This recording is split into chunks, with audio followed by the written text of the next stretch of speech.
On today's episode, we'll talk about starting out as an actor, the post, cocaine bear, horizontal augmentation devices, and of course, corporate HR videos. Just a little bit of business before we start. There may be a curse word here or there in this episode, so please listen responsibly. As always, our website, theop.io, is up and chock full of tips, tricks, and gooey operator goodness. Make sure to check out The Breakdown, where the best operators in the biz explain shots they have done, The Musings, where we discuss everything from quick tips to larger concepts of storytelling, the answers, the images, and so much more. I may or I may not take a break or two during this episode, but I promise that none of them will be longer than 22 seconds. Hey everybody, Danny Brown here, creator of the Knuckle Puck, and we at Knuckle Puck Camera are proud supporters of this episode of The Op. The Knuckle Puck is a camera accessory loved by operators and camera assistants alike that allows the operator to pan and tilt with precision and ease. Check it out at knucklepuckcamera.com and make sure to follow us on Instagram at knucklepuckcamera.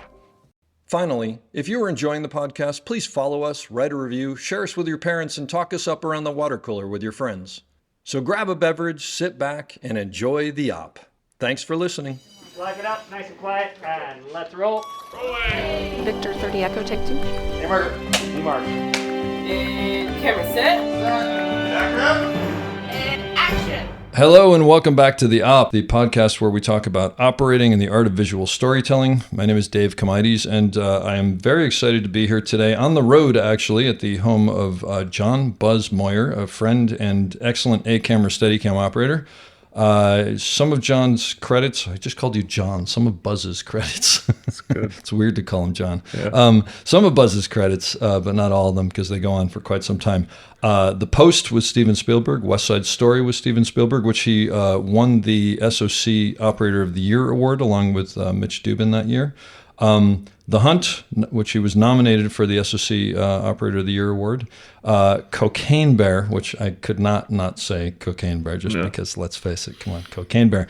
Mayor of Kingston, Kingpin, Rocky Balboa, the list goes on and on. Buzz, thank you for being here. Thanks. I appreciate you coming, Dave. Wait, thank you for having me here. I guess yeah, well, hey, this could be the podcast mecca. I wouldn't mind this. We're in Buzz's, what do you call this, like rec room? Or it's kind of the rec room bar extension to, it's just a great place. As much as I love the Panavision Theater where I usually do this has better beer and it's, Yeah, well, and it's free. It's free. Well, it's free there too, I guess. Yeah. So tell me your story. How'd you get here? Yeah, it's just like everybody. They have a different story. It's a progression. It's a lifelong endeavor to do this. And you start. A friend just called me. I had to talk to him. A guy I lived with in college, and he said, I've always admired you for kind of knowing what you wanted to do. I mean, I was 18 at the time, but I knew that. He goes, you always wanted to do Steadicam. He said, I'm going Steadicam. I want to do Steadicam. And from the time I saw Wolfen. Oh, no way. Ted Churchill, right? No, that's Garrett. Oh, that's Garrett? Yeah. Oh, wow. Okay. Yeah. I saw Garrett Wolfen. Brown. I ended up seeing that movie the next day. I went to Ithaca College and went into my professor, Patty Zimmerman, who is still there. Yeah.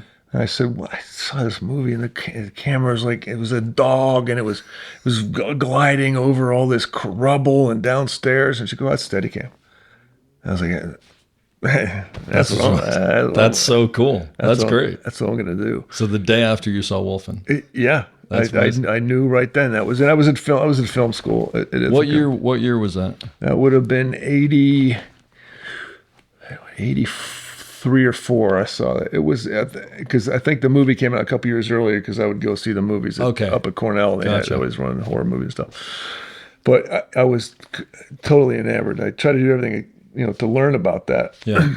And another part about that story is the last time that anyone shot at the Bronx Zoo was Wolfen. Oh, really? Until I shot there and did this movie called, it's called, it was called Beware the Night with the shooting title.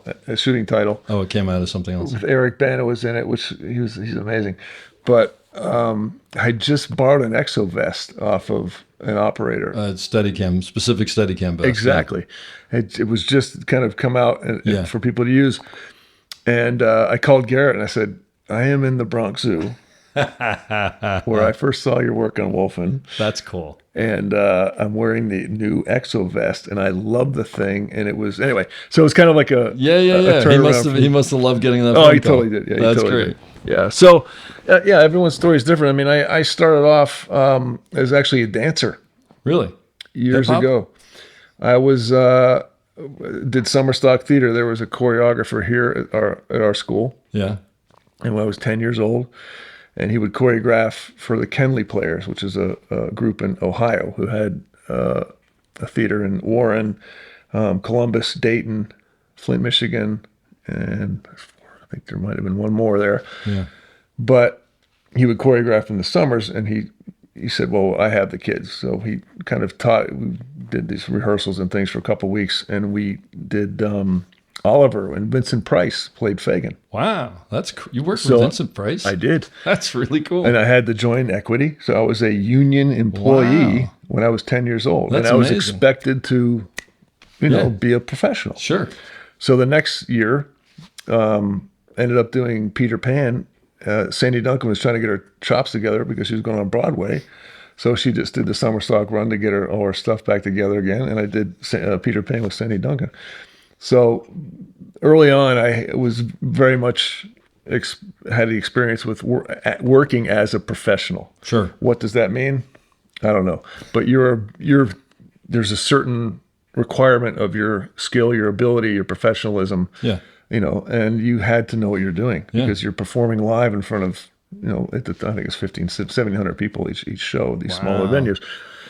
So then I ended up coming back to Pittsburgh, and then I was he said, well, you got to do commercials. So I ended up doing commercials and billboards and Kmart commercials where I'd have a shirt on pointing. Do you have any of these? Come on, you have the video of these? I'm sure there's no, but I do have the Diet Coke commercial I did in college. You got to share this with me. I did a national Diet Coke that Steve Horn shot. Steve Horn was a director, shooter in New York, and he, Steve and Linda Horn, and he did the Mean Joe Green commercial, the famous Mean Joe Green commercial. And I did the Diet Coke. So I'm in my dorm room at Ithaca College, and the Super Bowl comes on in 1980. And it was a Super Bowl commercial. 1984, and and we'll be right back. And the planes fly over, fades to black, fades up on my face.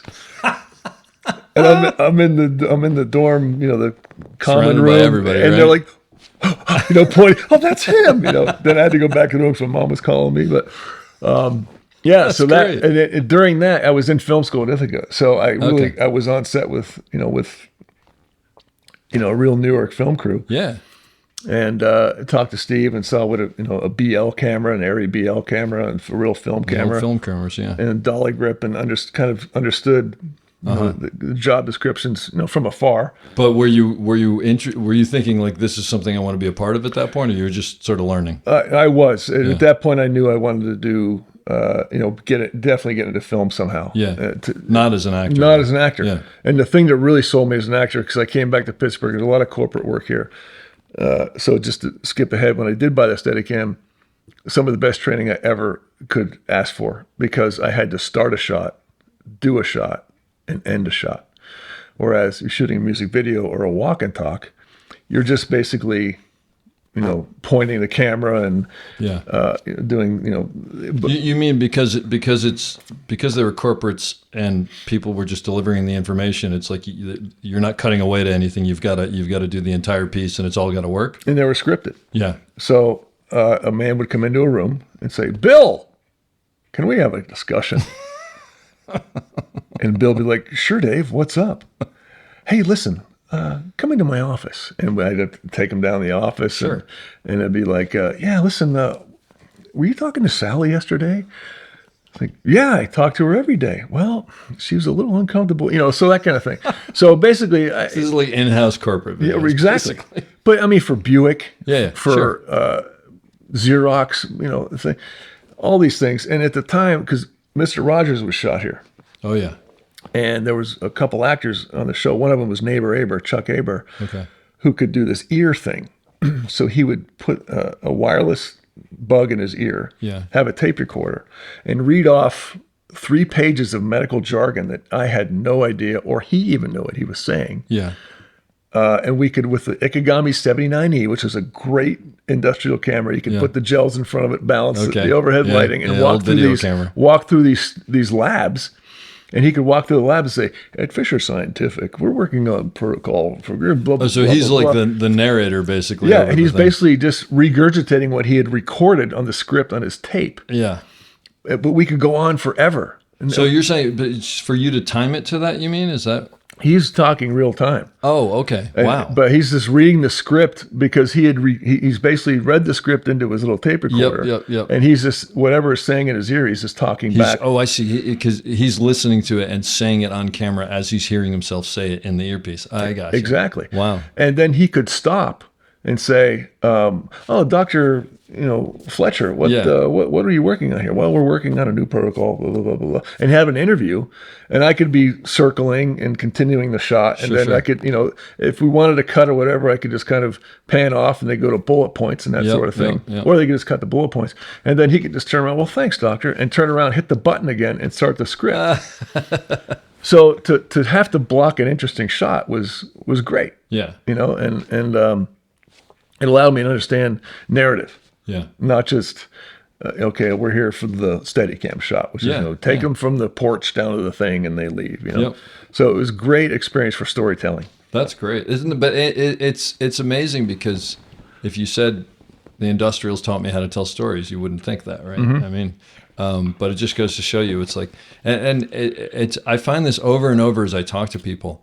It's, you know what? At the beginning, you're doing anything that you can. Right. Especially you're in a market like this where you don't have a lot of choices, but you do it the best you can and you learn what you can from it, and it ends up helping you down the line, right? Yeah, and yes, and just shooting B-roll, because if you have the opportunity to do an interview with somebody and they're talking about a trucking company saying, "We just invested in this fleet of so and so," and paying attention to that dialogue, paying attention to the quote unquote script that he was saying, when you go to do the B-roll, you know how it's going to cut in and how you'd go from a wide to a tight or tight to wide. So now you're putting visuals to a story. Yeah. All of doing this was just such an effective, and I didn't know that.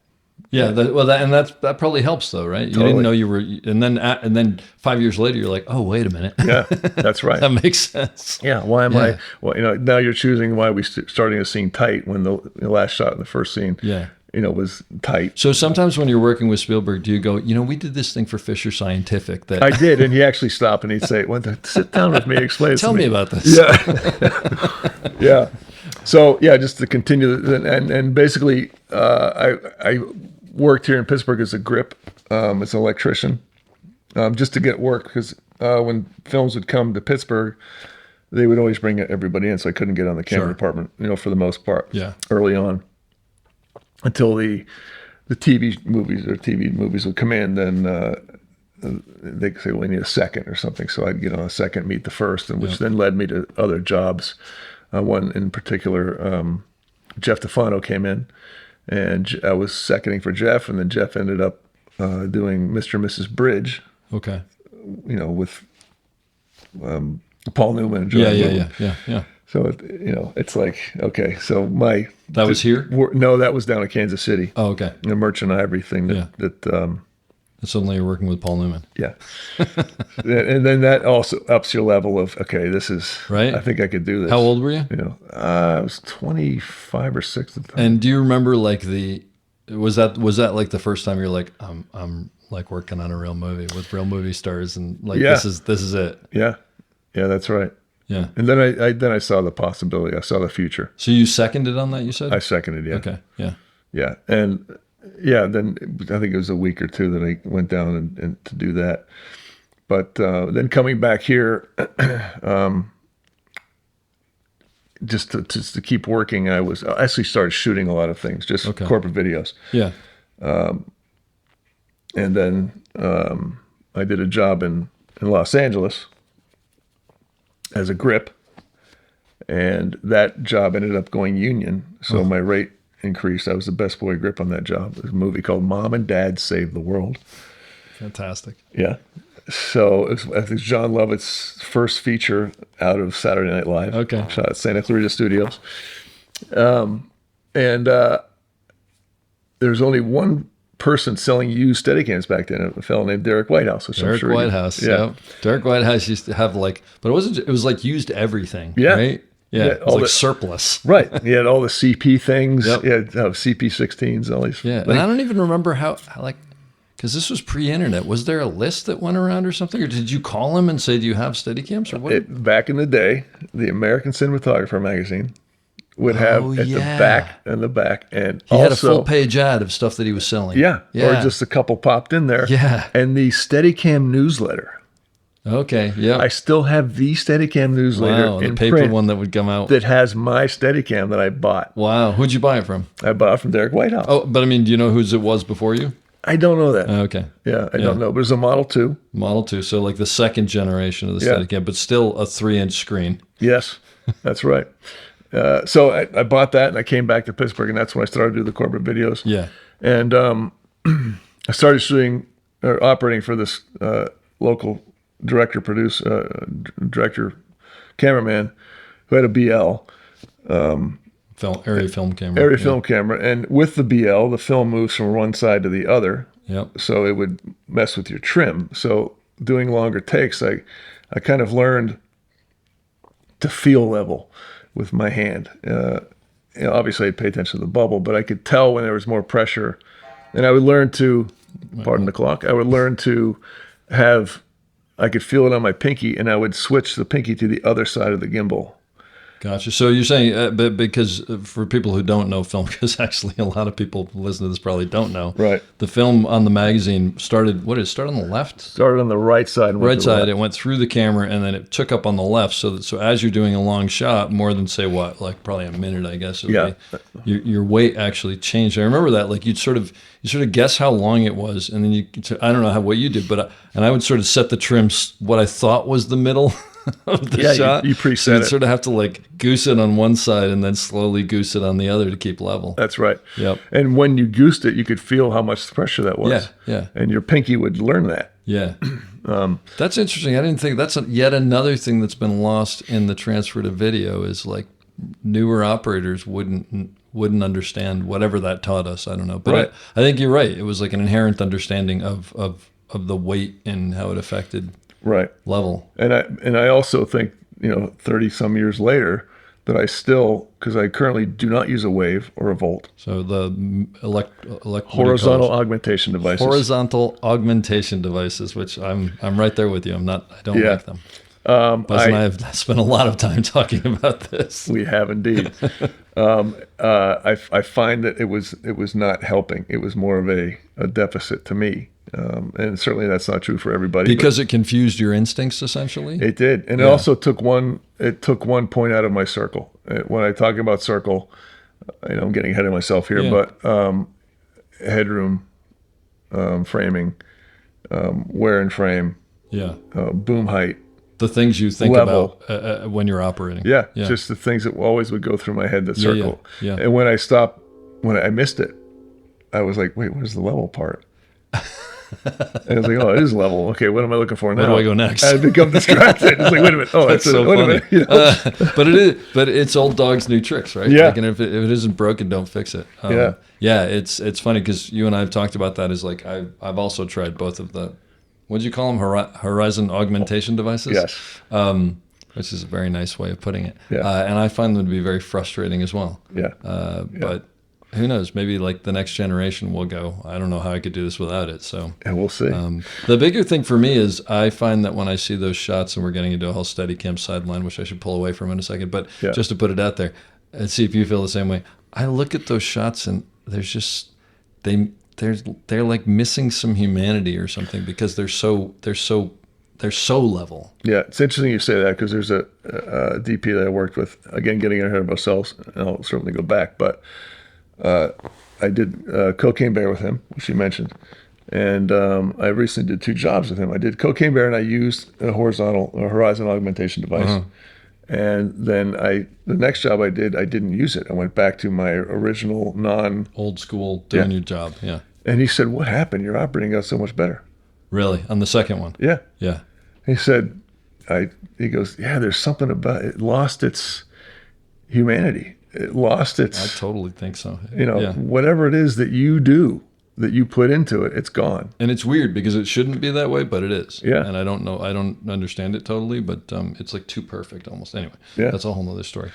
So you came back here and you were doing Steadicam on corporate videos. Yeah. And Then I ended, so I ended up getting in the union, which is the 644 at the time. okay. Because it's 600 now, 644, which is The East Coast. East Coast, correct. Camera Union. Because they were organizing Pittsburgh. Okay. I'm not going to say how much I got in for. Okay. But you got in. Yeah, that allowed me to get on jobs that were coming in here as D camera, C camera operator. So early on, I was on it was a couple of jobs. I ended up working on a movie called Kingpin as the B camera operator. Must have been a fun movie to work on. It was fun. Yeah. Yeah, because the Fairley brothers were fantastic. Yeah. And Mark Irwin, the DP, had shot, at that point. Everything. Yeah, he was big. Yeah, and he has a certain style that he does. Okay. Everything to avoid using Steadicam. So you were B camera Steadicam on that? No. Oh, just B camera. No, he would use these things called, I think, cow pies, where he would mount the sticks on these padded. He's a great designer, great inventor. In fact, he has a great spreader system now, which I'm going to end up getting because it's genius. Instead, we can talk about that later. But if those out there in the ether world, look it up. Mark Irwin's. I think it is through Matthews, but the spreader system he has. The thing that goes on the bottom of the sticks to hold them together. So he would put on a Western dolly and put this cow pie to kind of, and he was a movie cam. And he wasn't a Steadicam fan just because he had bad experiences? I think that he just didn't. At the time, there were a lot of Steadicam operators who had varied degrees of skill, and also attitudes. Yes. Yeah. So I think that was not something he wanted to contend with or deal with. So which you're just the big camera operator. I can appreciate. Yeah. So that led then through him. That led to me, myself, and Irene, where he said, "Look, we have the Steadicam shot we have to do, and you want to come up and try it?" Yeah. And at that point, I had practiced, and I knew I could do anything with that Steadicam. Yeah. And I probably couldn't. Yeah. But you thought you could do anything. And that's that confidence. Yeah. That's not cockiness. That's confidence in your ability to provide for someone who's asking you to do something. Yeah. There's a difference. Yeah. And if they weren't happy with something, I had the ability to change and do what someone was asking. And do you is that because of your work on the industrials, you think? Yeah. Yeah. Because to the point, I'm in Puerto Rico on a forklift, hanging on and booming down through racks of waste. Yeah. And then coming into Steve, who was another local guy who did the ear. Yeah. And just walking through these plants and just going on. Yeah. So I was like, look, I was on a forklift.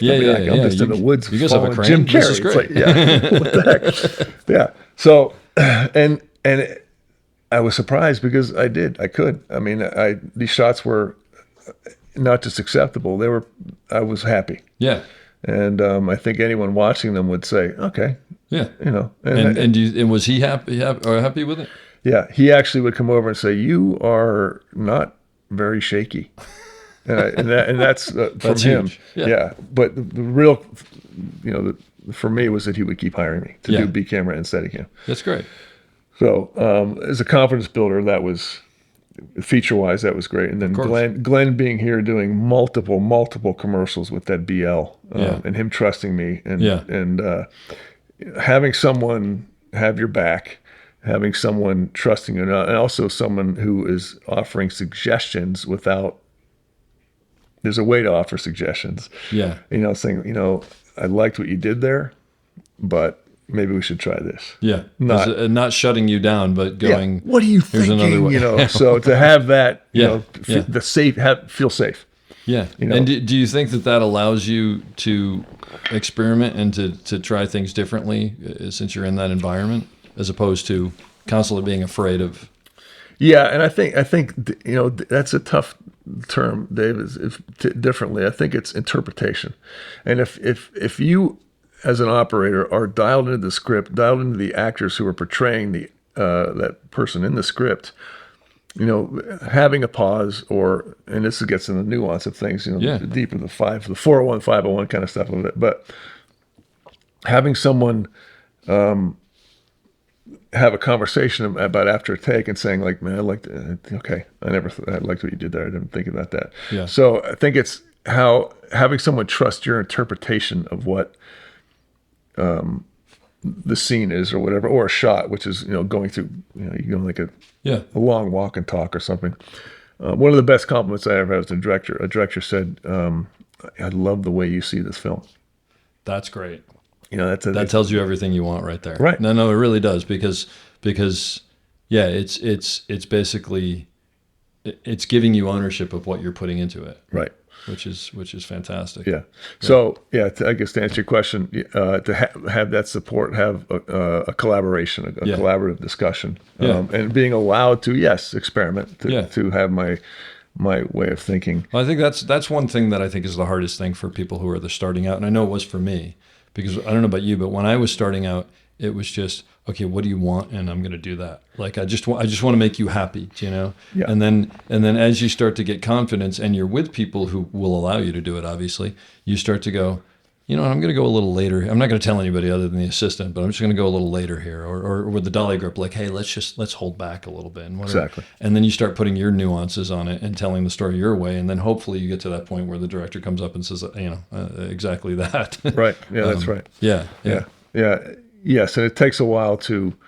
The thing is, you don't even know you don't know. You don't even know you don't know that, or you don't know that you could do that. Yeah, what you mean at the beginning? Yes. Well, at the beginning, let's face it, you're just trying not to get fired. Exactly. That's exactly. And then right. you're just trying to get hired back. Yeah, and most of that, at least with Steadicam, not just operating, which we can get into. Just standard operating is being level, maintaining headroom. Yep. Not overcommitting, undercommitting, that kind of thing. Because there's a whole different nuance to. Steadicam operating as compared to being on the wheels, sure, or a fluid head, or having to collaborate with a dolly grip, who may or may not be as efficient or proficient. It goes both. It goes all ways. Yeah. Right. So how you get in a situation where that's the thing about Steadicam is I knew I could move over here, I could move 3 inches here, move 3 inches here, but when I was on the B camera with a dolly, I was like, oh boy, I'm kind of stuck here. How do I tell and talk? So let me ask you a question about that. These movies are coming into town. Right. The B dolly grip, who more often than not is usually maybe someone who doesn't have as much experience. Sometimes they're great. I mean, but usually they're people who are sort of learning and moving up. They get stuck with the local guys, so they're probably in the back of their minds. And this is before IMDb. Yeah. So they're probably going, "Oh God, I wonder if this guy knows what he's doing." Right. So how do you handle that introduction, figuring out what they know? Because I mean, I don't know about you, but I always feel like the first couple of days with a new dolly grip, they're testing me to see what I know, and I'm testing them to. Maybe not so much anymore because people can IMDb, but still, they're still sort of going, "What do you like and what don't you like?" And there's that whole thing. So how do you do that? Like when you were younger. Now it's a different situation, but yeah, I'm speaking from a small market. Well, that's why I asked you specific, because I basically grew up in LA, so it's a different world for me. But I gotta assume people coming into town, they're like, "Oh, it's the local guy." Yeah, right. Yeah, and generally, if one of the first big movies I did here was it was called Sudden Death. It was a Jean-Claude Van Damme hockey movie that Peter Hyams directed, and. Oh gosh, Mike, he's passed away. Michael Stone was the A camera operator. Mike Stone, yeah, great camera operator. Yeah, Jerry Hallway came in to do Steadicam. Did a magnificent Skyman thing that went through the Civic Arena. Oh wow, Skyman was the flying Steadicam thing that they used to do. Yes, and Pat Capone came in to do B camera. Pat Capone, who is now Big DP. Yeah. And then me. Yeah. So we had 3 cameras pretty much working all the time. Okay. And an old assistant who's retired named Jeff Hand, we got along, and he got me on the job as a C camera operator. So that was one of the bigger jobs I did. And it was anamorphic. Yeah. Okay. So, and we had dailies every night. Nice. So that's another First time you'd ever done that? Yeah, that's another thing we've kind of lost. Yeah. Is when you're sitting in a room with the producer, the director, and your shot's up, and it's just like, do you remember the fear that used to? Oh gosh, Yeah. yes, absolutely. Did you ever have a moment where it came up and you were the moment, because I remember this from one show where, you know, dailies are running and you're sort of trying to go through your mind like where it's going to come in, and then you know it's bad. Yeah, absolutely. And then it comes in and you're sort of like, you know, bracing yourself for, does everybody else think this is bad? Did I get away with it? That's right. Well, and Peter liked me, and Pat was very much supportive. Yeah. Okay. So that's always a good thing. after dailies, it was like, you know, when you did that, what were you thinking there? Okay. So it was a teaching experience. Yeah. As opposed to, Yeah. why are we stuck with this guy? Yeah. Next time, why don't you try this? Yeah. Because, I mean, really, 80% of the work was good, and I exponentially got better throughout the weeks of shooting. Yeah.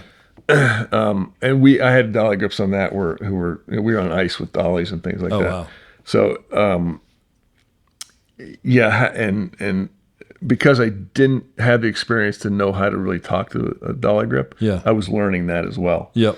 And, you know, having to express a certain, not just push it from here to here. It's okay. You need to push it this way from here to here, because I need to be ahead of them here, and then they have to start coming in front of us or behind us or whatever. So it ended up being a lot of hand signals. Okay.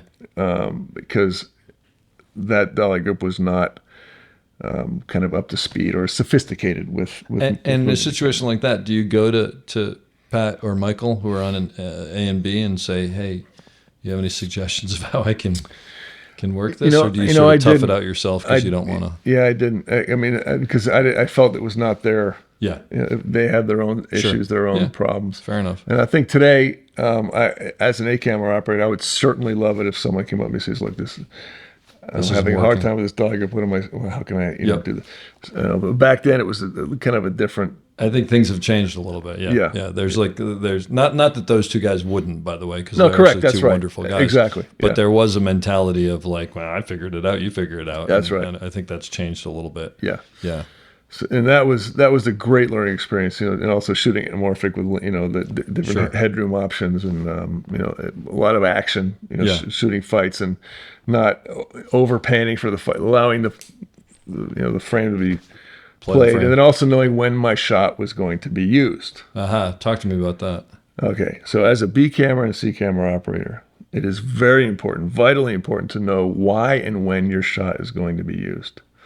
Because, for example, if the A camera has a shot where, just imagine someone coming up from a stairway, and that A camera is dollying now as they come up the stairs, and you have started your dolly halfway through that move, and then your dolly ends, and then they start walking towards you, and they walk out of frame.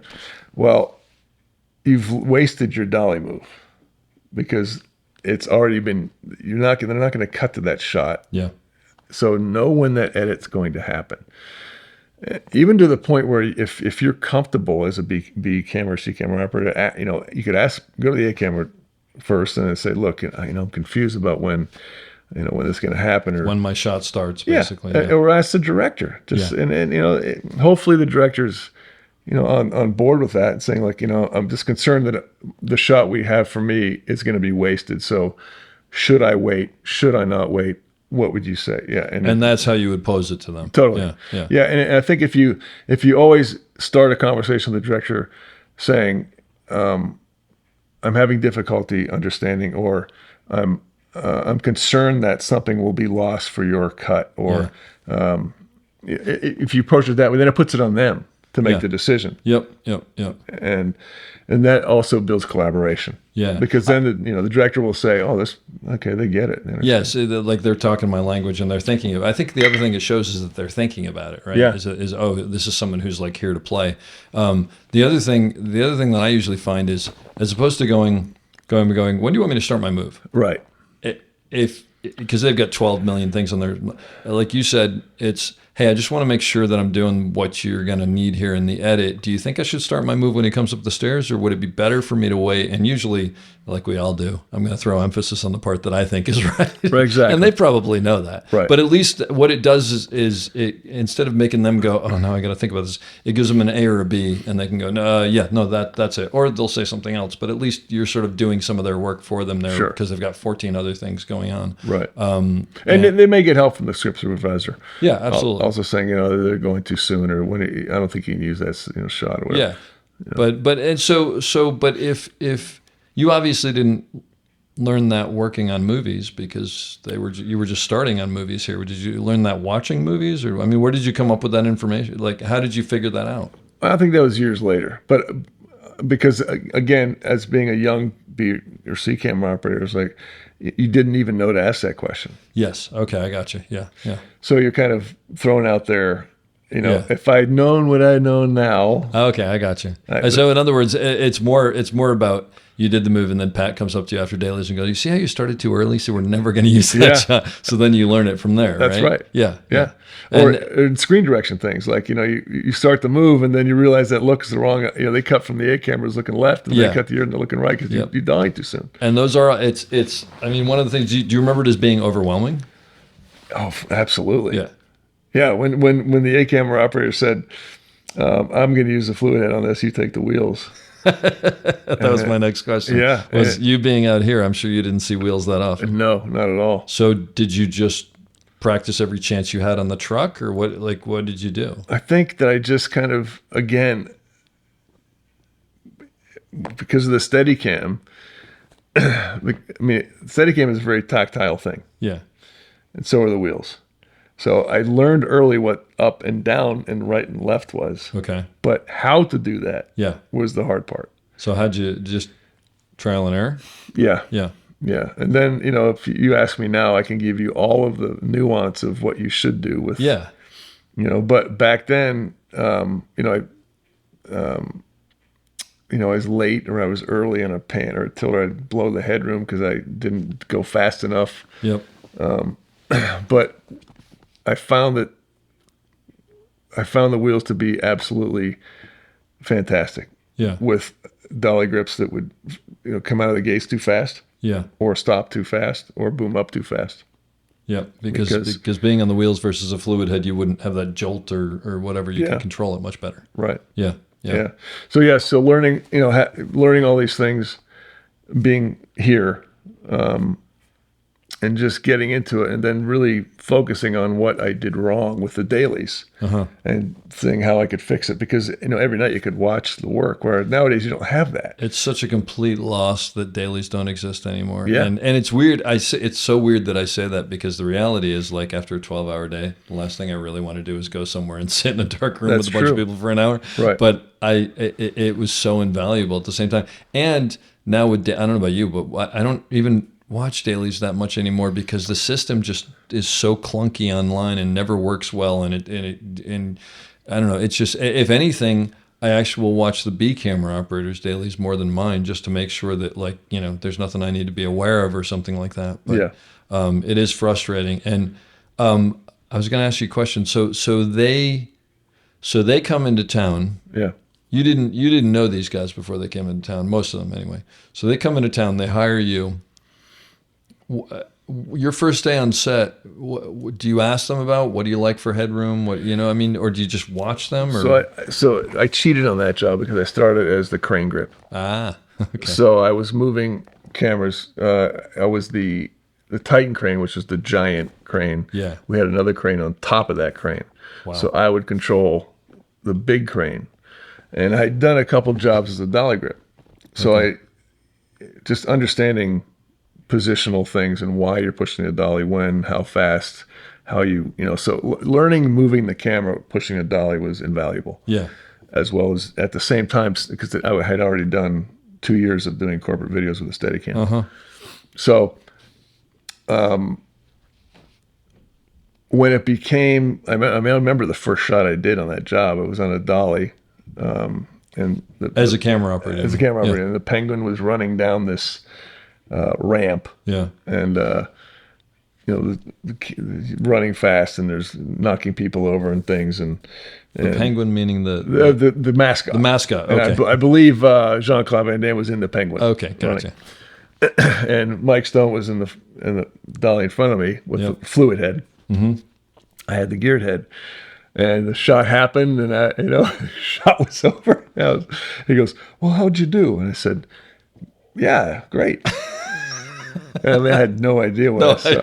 I had no idea how it looked. It ended up being fine. Okay. But it's funny because to this day, I think back about that shot and how completely out of it I was. Just so disconnected with the fact that I was the one who was panning and tilting. Meaning you weren't aware of the weight of it, you're saying? What do you mean by out of it? Yeah, I was so disconnected. In other words, I didn't, and I'm going to bookend this with another story, but I felt like I wasn't operating it. Like I was watching it. Like you were watching it. And I was Is saying, that a good thing? And I was like, well, that's not good. And then I'd kind of fix it. I was like, okay, I fixed it. No, wait, no, that's not good. And I'd fix that. So it was almost like I was so disconnected from it. I just remember my first shots as being abject fear. But I do remember the thing of like the A camera operator going, "How was that?" And I'd be like, "Yeah, that was I gotta go." And my whole thing would be like, "Please don't ask me anything specific because I have no idea what I actually did." Oh, we'll see in dailies. Yeah. Oh no. Exactly. Yeah. And it's like, well, I'll be on the call sheet for one more day at least until dailies come out. But I got to tell you, if I was on a Steadicam doing that shot, it would have been great. Yeah.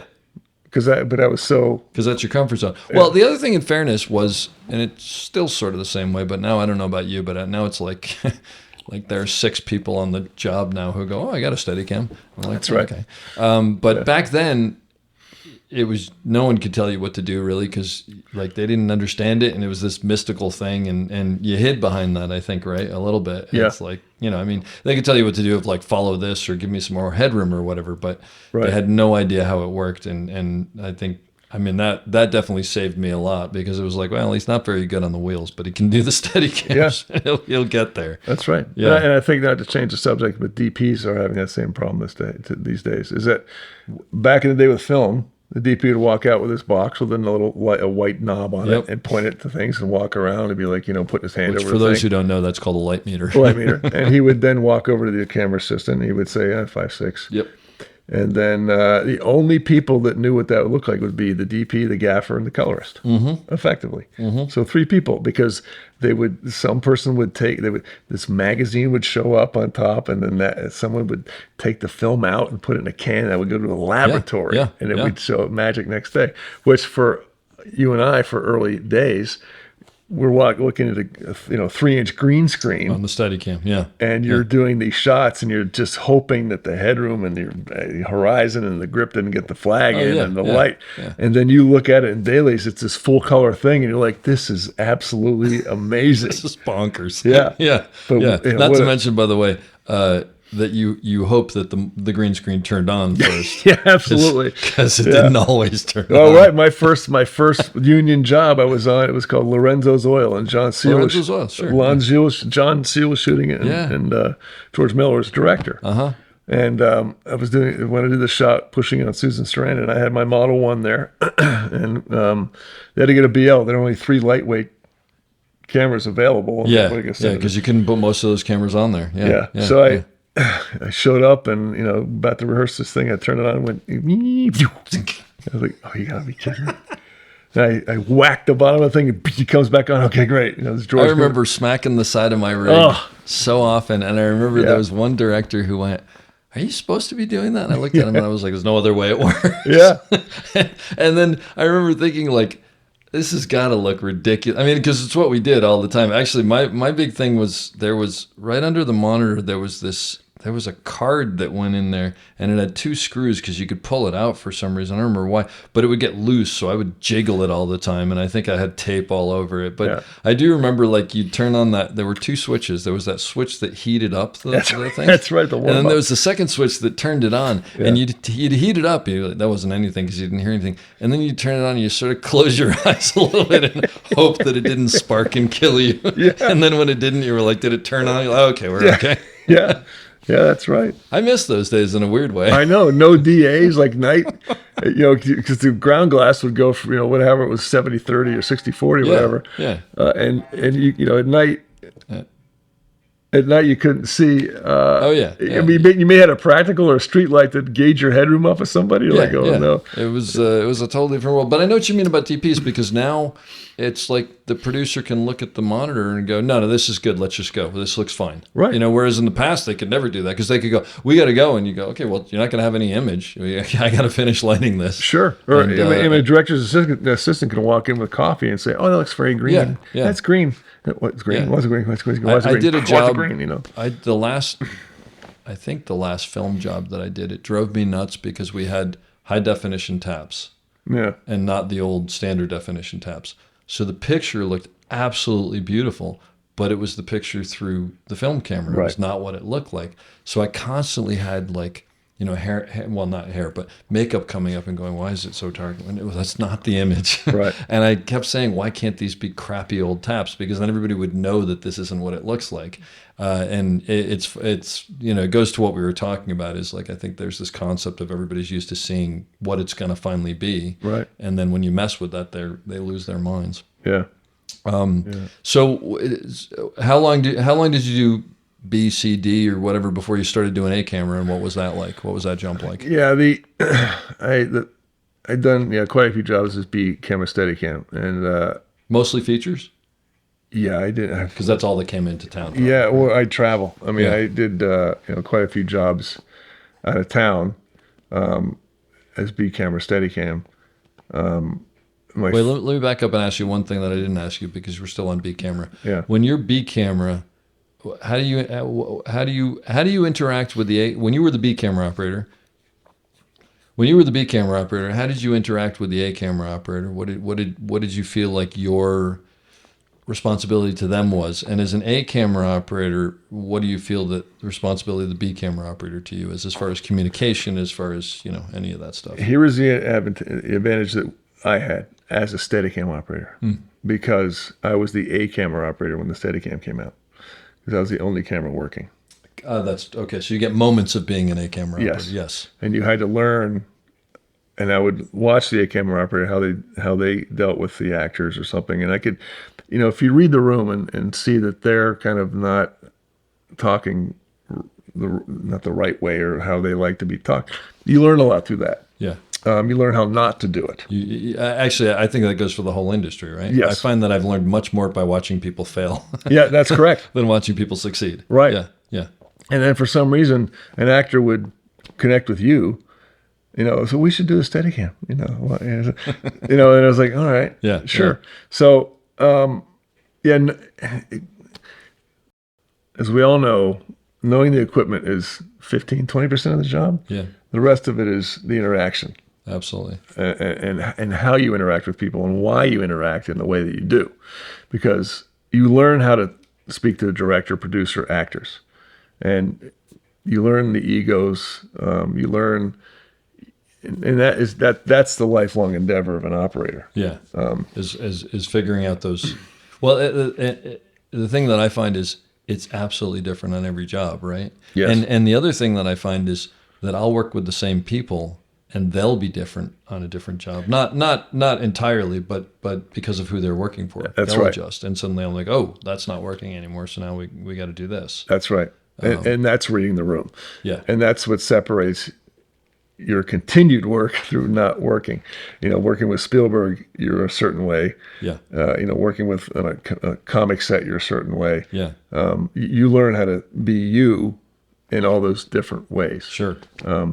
So to answer your question, because I was the A camera, doing Steadicam, I can't speak for just doing B camera. I don't have the experience to know that, because I always as a Steadicam operator, I would be the A. But that said, like when there were two cameras and there was the A camera operator and you were the B camera operator, Yeah. I mean, were you suggesting shots? Were you waiting to hear your marching orders? Like what was it, or did Yeah, generally it was, at that point it was just be here and cover this. Yeah.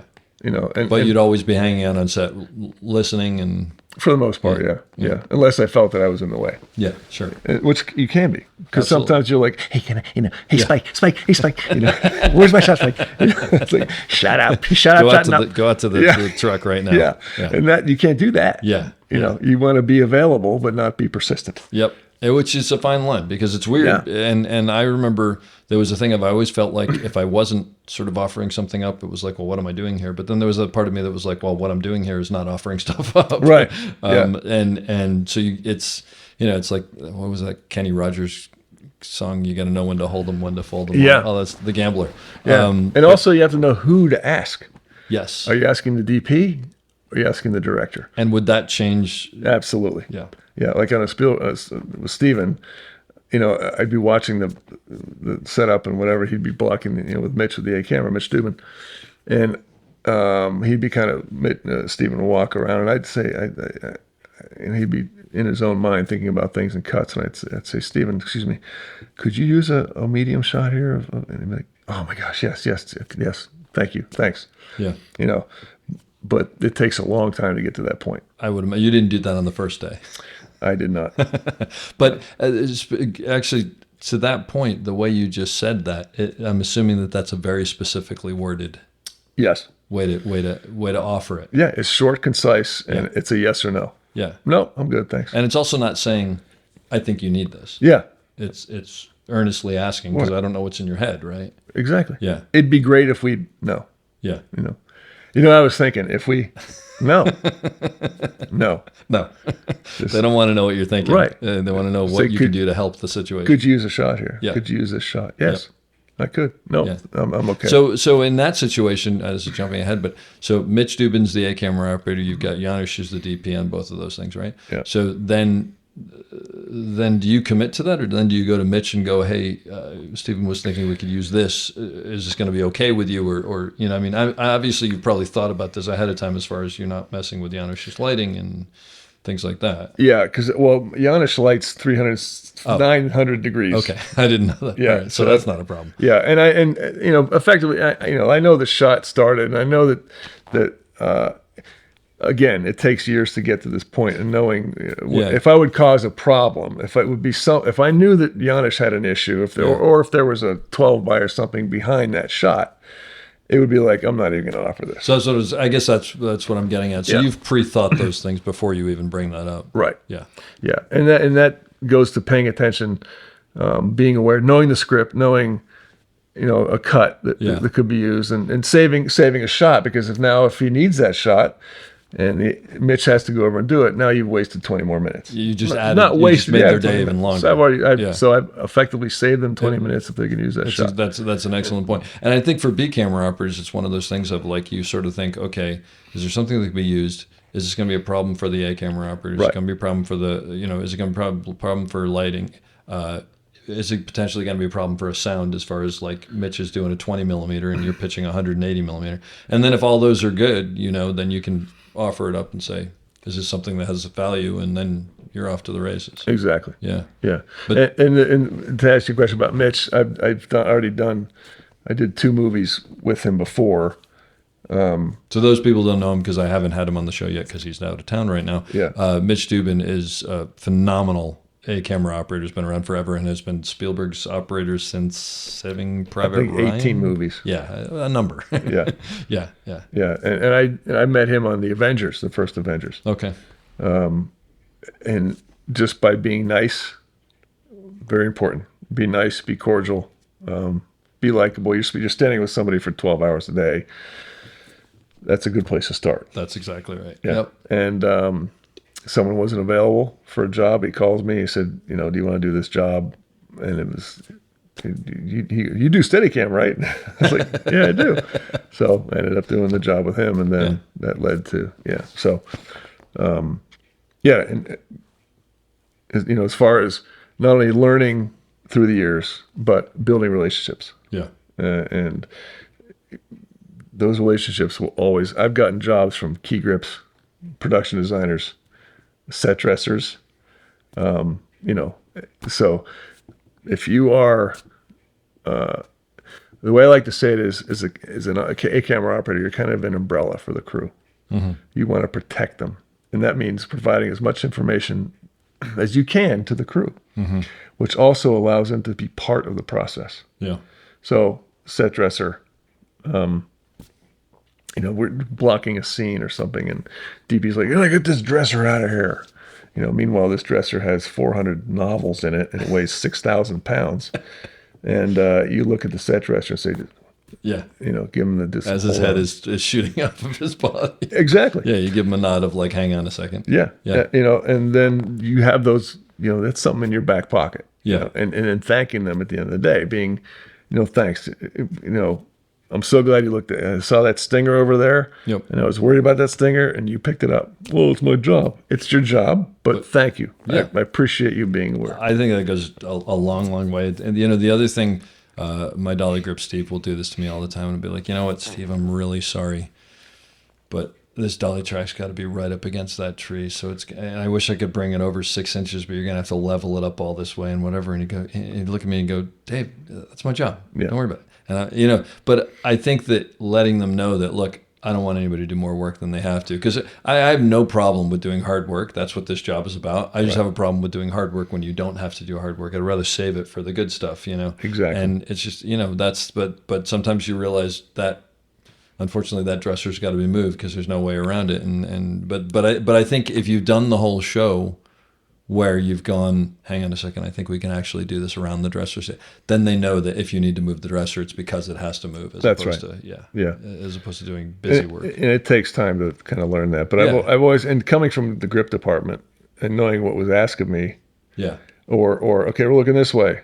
Great, let's put all the 12 bys, all the track, all the carts, then over here. And then next thing, okay, we're looking this way. Turning around completely, yeah. Yeah. And do you, as an A-camera operator, did you try to give people heads up like, "Hey, we got 2 more shots, and then we're going to turn around. We're going to see everything over there if you want to get, a head start on it"? Like I said, that's the umbrella. Yeah. Because I'm protecting the crew, providing all the information that I can.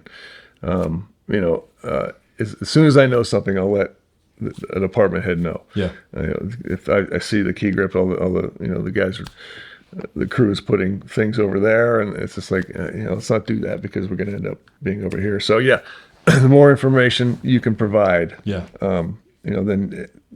and again, it allows them to feel part of the process. Sure. So it's not like, "Oh, why didn't we know?" Yeah. So and then more people come to you, and then if you don't know, you ask, and that's the AD. It's like, "Look, they're putting all this stuff over here. Are we sure we can do that?" Or, the effects is building all the tanks and blah, blah, blah. It's like, "We're going to see that." "Oh, yeah, we're going to see that, aren't we?" It's like, yes. And are you constantly working with the AD through the day? Yeah, you have to. Yeah. Yeah. So what's that relationship like? There are good ADs and there are not, I wouldn't say bad ADs, but ones that have, like, there are good camera operators or bad camera operators. Yes. in every department, right? Yeah. And it becomes, it comes down to respect. It's simple things. Just like I ask you, the cones should be moved. And it's like, they're going to be moved. And then they're not moved. So that's a concern. Yeah. If it's, 1 second we have a store there that needs to have this, or blah, blah, blah, great, and then the cones are gone. As long as it happens. Yeah. And some ADs, I understand that they're under a lot of pressure, and they are. There's a lot of things that they're not focused on, which is where a good second comes in. Yep. So finding a good second you can rely on, depend on. And it comes to building relationships. It comes to how you speak to and how you're spoken to. Yeah. Is there anything that you do? Like, I don't know. I mean, I have certain sort of things that I do at the beginning of every show to sort of feel out certain departments and also let people know how I can work with them, and et cetera. Is there anything you do that works for you? I tell a lot of puns. Buzz has like the worst puns in the world and one of the driest senses of humor in the world. So I would imagine the first day is probably awkward with the new crew. Yeah. I mean, I go Yeah. deep in the dad jokes and the Okay. puns, and then you kind of you feel Is that like a disarming mechanism? it is. Okay. Yeah. Yeah. Yeah. And also It's actually very smart. yeah. Yeah. Yeah. Because they don't know how to take me really. Yeah. And then I'll say something that's important or meaningful has to do with the shot. Yeah. And then it's like, oh, okay. Oh, he actually wants to do that too. Okay. Yeah. Yeah. So that I kind of do that as a test to see how I can get into people's heads, right. or after a take or something, I'll throw out a pun, and if an actor jumps on that, it's like, okay, Yeah. I got something here. So it's basically like you're kind of keeping like the little notepad of going, okay, that person, we're not talking to that person. We're Yes. talking to this person. Yeah, right. Yeah. And But then all of a sudden you realize the puns start coming back. yeah. Did Buzz hear that one? It's like, oh my gosh. But it is funny that you bring that up because, and I mean, I joke about it, but I think on some, it depends. Look, every set is a little different. Every crew is a little different. But one of the things that I find sometimes, and maybe I go too far sometimes, as an 8-camera operator, you're a little bit of the cruise director, right? Yeah, totally. You're trying to set the tone, and like, you want people to have a good time because you're going to be there for a while, but you don't want them to have such a good time that you're not getting the work done and Right. it gets in the way of the actors or whatever. Right. But that's a very funny. I like that. I like that a lot. Yeah. I'm imagining there are those people that like you throw the pun to and it just like you can see it sailing Oh, over their yeah, head. And yeah. you're like, all right, never mind. Yeah, but the best part is when someone else sees it and they miss it, and you look at them and they go, yeah. So yeah, you just double down on that person over exactly, there. you're right. Yeah, totally. That's great. Yeah. What about working with actors? Because you've worked with a couple of big name actors. Yeah. How do you figure out who I can work with, how to work with someone, what they need, what they don't need, how involved I am? Yeah, that's tricky. They're actors and they're movie stars. Interesting. There's some that cross both. Yes. Yeah. There's some that don't understand cameras and why we're doing what we're doing, And don't want to. Yeah. And so I'm in my own thing. Yeah. And what I say is, if the Mona Lisa had sat 3 feet to the right, she wouldn't have been in the picture. But it's to the point. Overs. Yeah. You have two actors talking, and So you're over the shoulder of one to the other one. correct. And we have these things called sliders or overkeepers, is what they're first called, or a dolly on a track. Yep. Okay. There's only so far you can go left or right until it becomes not an over. It becomes a 50-50, which is, two heads talking in the frame. From the side. Or you're seeing the backlight, or you're seeing things because you just can't keep You're seeing the director in the background. Correct. And then the other actor who knows what they're doing is trying to get out of the light for the actor. Yeah. So at that point, after 2 or 3 takes, when it's, when the question, but the director, usually the DP understands it. Oh, geez, come on. The director's like, why aren't we seeing their face? You mean the director of photography understands what's happening, Yes. like what you're fighting. Yeah. And hopefully the director understands it Yeah. too. And they say, listen, I will show where I'm going. This is the mark. Yeah. Even to the point where I will tilt down and tilt back up. You mean so at the monitor they're seeing like they're on their mark, or they're off their mark, but Yeah. Like feet off their mark. Yeah. So, those are the tough nuts to crack. And the tough part about that also is like the director come out and there's now a big thing being made and you're like, look, I have to give you this information, but I don't want to point my fingers at this person. But Right. the reality is there's no other way I can give this information but Right. point my finger. So how do you pose that? I mean, without, throwing someone under the bus. Yeah, I think. Okay, I'm not gonna. One of the jobs I was on, I won't say. I won't see the last one or whatever. No. I'll say one of the actors. job. One of the actors is very much stacking yourself up with. So it was always being hidden behind the other person. Correct. And wasn't because she wasn't hitting her mark, or she was leaning, or She would lean and not hit her mark. Because I also do you find this also like there's some actors where you're like, I know the mark's there, but they lean all the time, and so that's a term I call it, the lean, or the settle. And it's funny because there are certain actors who will just do that. And it's and you learn which way they go. So if you're anamorphic and they land and they're in the middle of the frame, and then it's like, why are they in the middle of no? And they lean over the way they move over. So you learn that. But it got to the point where the actor would say, "Oh, you mean on that yellow mark I'm supposed to be on? I'm sorry." But then they get in the scene. I get it. They're in the scene. I mean, I totally get it. Yep. But I also get that if you're working with Meryl Streep, Tom Cruise, like one of the first things I did with Meryl, she came in a room and I'm pulling her with a Steadicam in a room, and she put her bag down and she put it on the floor. And as she's standing up, she's saying to me, I just met her. Yeah. I'm sorry, Buzz. I won't do that again. Because she realizes she's just boned you. Totally gets it. Yeah. So that line. That's a consummate professional. Yeah. And for we're in a tighter shot, and an actress comes in. First time we see her, it's a medium shot. She's in the doorway, and then she comes towards the camera to, rough up her daughter who's in a bed, like, oh, ha, ha, ha, laughing. Well, there's a way to do that without jerking your head all over the place, because I can't keep you in frame for the before. I don't know where you're going, and your head's down, looking at your hair. I'm not seeing your face. There's a way to come in there and act excited without moving in quite such a jerky way, and when you can't help them, hopefully they will see it and then learn from seeing it. But there is a fine line with that. So let me ask you a question. Meryl Streep, she's a consummate professional, obviously. She knows what she's doing, obviously. So she knows to come in and do that way. A younger actor who doesn't, would you step in and give them that, or would you go to the director and go, hey, I think if we can get them not to play the frame as much, or I think it would depend upon what day, how deep in it was. Gotcha.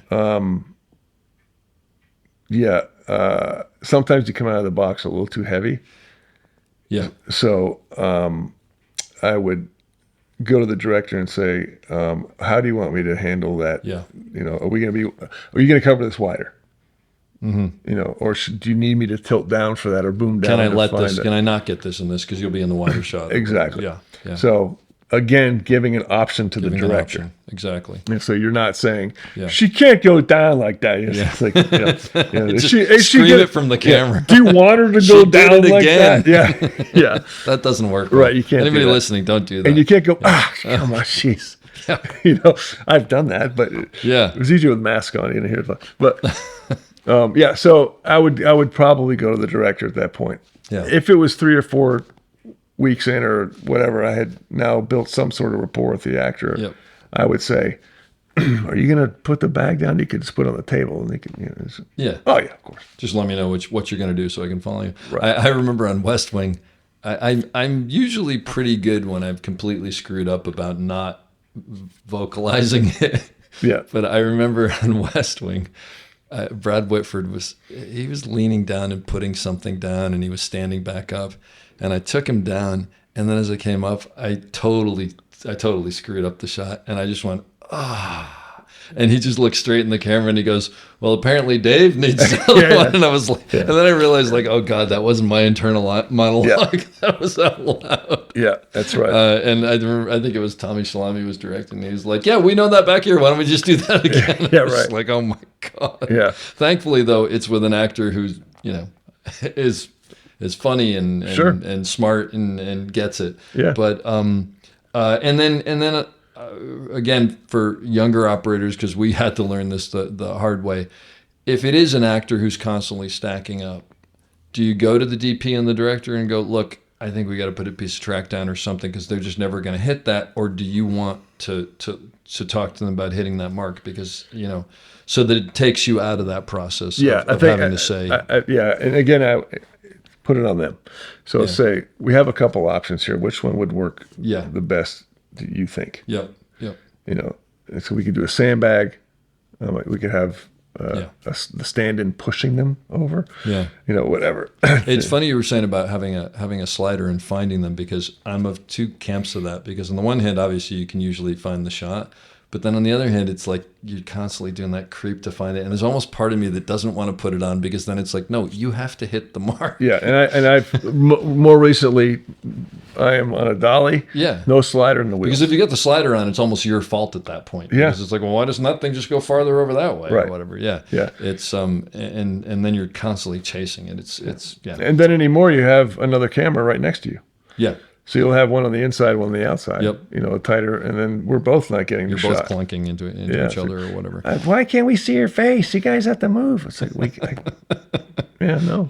Yeah, exactly. What do you? Well, at your point, where you are in your career now, obviously you probably don't do this, but for younger operators, you know, or maybe when you were waiting for the next movie to come into town, right? You can't really go out and practice. You can practice Steadicam, but you can't do overs, and you can't do. What do you do in between to learn about framing, to practice framing, to to hone your craft? Yeah, I think the best way is a still camera Yeah, because that is the frame. just take pictures. Yeah, take pictures and what you like and what you don't like. You know, do a frame which you're putting actors on the far side of the frame and you're wide, and you also get a sense of how tight on an actor you can be based on the lens size, and what's comfortable and what's not comfortable. Mm-hmm. So, someone's looking at I'll do this all the time. Someone's looking at the shot, and that the stand-in's in one place. That's another thing about stand-ins. Every stand-in, if they're at a dinner table, will sit back and they're leaning back in the chair and they're slumped down like this. Yeah. And you have to say, "Excuse me, Billy, did you see how they were sitting in the chair?" Yeah. What? Yeah. They were sitting up and they're sitting forward because if you're... I need you sitting the way that they were actually sitting. The BNC camera comes in there and they set up the dolly and they realize that, the chassis is against the wall. Yep. And then the actor goes in there and it's like clunk, clunk. You can't get around anymore. Yep. Whose fault's that? Yeah. Well, that is, Well, the thing that I always tell younger operators is height is one thing. Someone who's 6'4" is 6'4". Torsos are different. So when they're sitting in the car behind the steering wheel, I'll always say to the AD ahead of time, look, are they going to line it up with the actor first, or we got to get them next to each other and figure it out? Because otherwise, I guarantee you that actor's going to come out and we're locked on the car, and that steering wheel is going to be a bad place. Yeah. Because it's something you learn really quickly. Is seated positions are very different. I will say, there are certain stand-ins who are like that, but on the flip side, there's some stand-ins I've worked with who will absolutely save my butt. Of course. Especially the ones who are connected to big actors who are with them all the time, who will go, I know he put the phone down and then he sat down, but I'm just going to show you him sitting down and putting the phone down because I guarantee he was going to do that. Yeah, of course. Or whatever, because they know them better than you do, by a long shot. Yeah. But you're right. It is about doing that. But I like the idea of the still camera because do you still do that? Do you find yourself doing that? I'm fortunate to be working a lot. That's true. So I haven't had to in a long time, but Steadicam is still just a series of still. Everything. Dolly, just a series of still connecting still cameras. Yeah. So and not just take them for yourself, but if you have, a partner or a mother, father, whatever, a brother, sister, take pictures and say, "What do you think of this?" Yeah. Yeah. Does this quote unquote speak to you? Yeah. Try to tell a story with the picture. Yeah. Yeah. It's like, could you get away? Because another thing that's lost these days, instead of setting up 3 cameras on 3 different angles and, just shooting long lenses, is blocking actors. Yeah. You can do a scene where you're moving the camera maybe 6 feet, but you have 5, 6, 7 different complete shots in that. How you blocking your actors? Yep. Blocking, one of the great example of that is in in Jaws when they're crossing on the ferry, where an actor will walk to the lens and then turns around. Roy Scheider walks into his close-up, and then all of a sudden then someone falls into that 50-50. Now you have a 3 shot, and then the woman comes in. It's just like, have you ever seen that dolly shot it's like in a police office in Squadron or whatever in Sneakers that Doc Carmen did. John Lindley was the DP. Doc was the operator. It's this. Not a lot of people know it, but it's 3 people in a scene, and they're interrogating Robert Redford, who's sitting down, and it's a dolly shot that just moves sort of from side to side and booms down and in and out. but because of the way it's blocked, it all plays as one, and all the coverage is there. It's amazing. I'll send it to you. It's one of those things that Lindley taught me this very, very early on, is like, if you block it correctly, it shoots itself. Yeah. And if you block it incorrectly, you can't shoot it. Right. Like, you can get all the pieces, but it's just going to be clunky. And so if you spend more time blocking it correctly and it works, then it sells itself, and you know exactly what to do. Yeah, that's right. And that was one of those shots. You're probably familiar with rule of thirds, golden ratio, all that stuff. Do you ever think about that? No. I have yet to find anybody who goes, let me land this up according to the golden. Like, sometimes I'll look at it and I'll go, oh, I think I just did this. Yeah. And then I'll pull up a YouTube video and watch it and go, I did do that. The only time I think about that is with the eyes with an actor. Where the eyes are in a frame? Yeah. You think about the rule of thirds or golden? Rule of thirds. Yeah. Yeah. So, because if you're just above the rule of thirds, it's very uncomfortable to watch. If the center of your frame is above it, or you mean if the camera is above it? Yeah, if the eyes are just above that third, they're just in that weird area, it's uncomfortable. Yeah. Which you can use to your advantage, actually. That's right. It's understanding that, yeah. And also, if you're shooting an actor who's putting their head down in a conversation, like at a table, and they're looking down, and they look back up, and they're looking down, I don't correct for that headroom. Yeah. Because I find it distracting when you're cutting back and forth. Uh-huh. So if you cut back and you're always tilting up when that actor's doing it, it becomes. Yep. So if you're worried about kind of where that's happening, no one's going to notice. What I'll do is I'll kind of shake the camera to back up 3 inches, back up 3 inches. They kind of shake. So they don't see behind the monitor. Yeah. So you're backing now up. people are going to listen to this and you're in I trouble. know. Buzz, don't pull the camera back. We know what you're doing. Yeah. But we all do it. Yeah. So, all those little adjustments can be made without people noticing them. Yeah. Just backing up. If you're on a Zoom, just maybe creep it out or creep in if you're in that uncomfortable zone. So that you can hold the frame and they can play the frame, as opposed to having to tilt up and tilt down with them as they lean up. Yeah. And also, and that's the same with actors. If you let them play the frame more, it makes the audience work in a theater. Yeah. Because if you're not moving the frame and the actor's moving back and forth, the people who are watching are moving their heads back and forth. Yeah. So you're including the audience in that action. But if you're correcting or panning with them all the time, then you're looking in one spot. Well, it's like the opening shot in Lawrence of Arabia. That top shot where he's walking in and out of the frame to the car. Yeah. It's like, could you imagine if that had been panning with him? Right. Back and forth? It'd be a totally different, different film. Yeah. But there's so much going on in it, and you said something interesting, which I think is so much about operating is everything that you're trying to do is to not make people think about what you're doing. Right. So it's based on their movement, and it's dictated by their movement or dictated by the story or whatever. Yeah. And every time you pop out of that, it just clunks. Yeah. And if you think of the edit, again, knowing when that cut's going to happen or when you think that's going to happen, even if you're confused and saying, like, you go to the director and say, when do you think you're going to cut to this? Yeah. Because I need to be here. I need to be there, because the pace of the scene can be ruined by a decision you made or didn't make. Absolutely. But me may not have known that. Yeah. So it takes years to kind of get to that point where you think, that they're going to be, this isn't going to work. Do you watch the stuff that you've shot after the fact and sort of go, oh yeah, I was right about that. Oh, I didn't realize that we're going to do that. Or like, do you use that as a check to see whether your thinking was right about how things are going to play? Yeah, and sometimes I go, oh, now I get it. It's a Western. Yeah. But, of course. Yeah. Yeah, you like to go, yeah. All right. Do you have trouble watching your own stuff? I don't. You don't? Yeah. You can get lost in the story? Yes, and then, I'll watch, of course, I did that. Oh, geez. Every time I watch something, all I think is, oh, they used that take, they used that take, they used that take. And then my wife will go, so basically they never use the take that you like? And I'm like, no, there's just never a take I like. My one line is, I just don't want to wake up 10 years from now from a nap and see that on TV and go, I can't watch that. It's going to make me very upset. Yeah. That's great. I like that. Yeah. I was going to ask you about, you have taught the crane workshop for the SOC, and you actually are teaching another one coming up, which I might be teaching with you, hopefully. Yeah. By the time this comes out, everybody will know whether that happened or not, I guess. And maybe someone will tell us whether it was good or it was terrible. Right.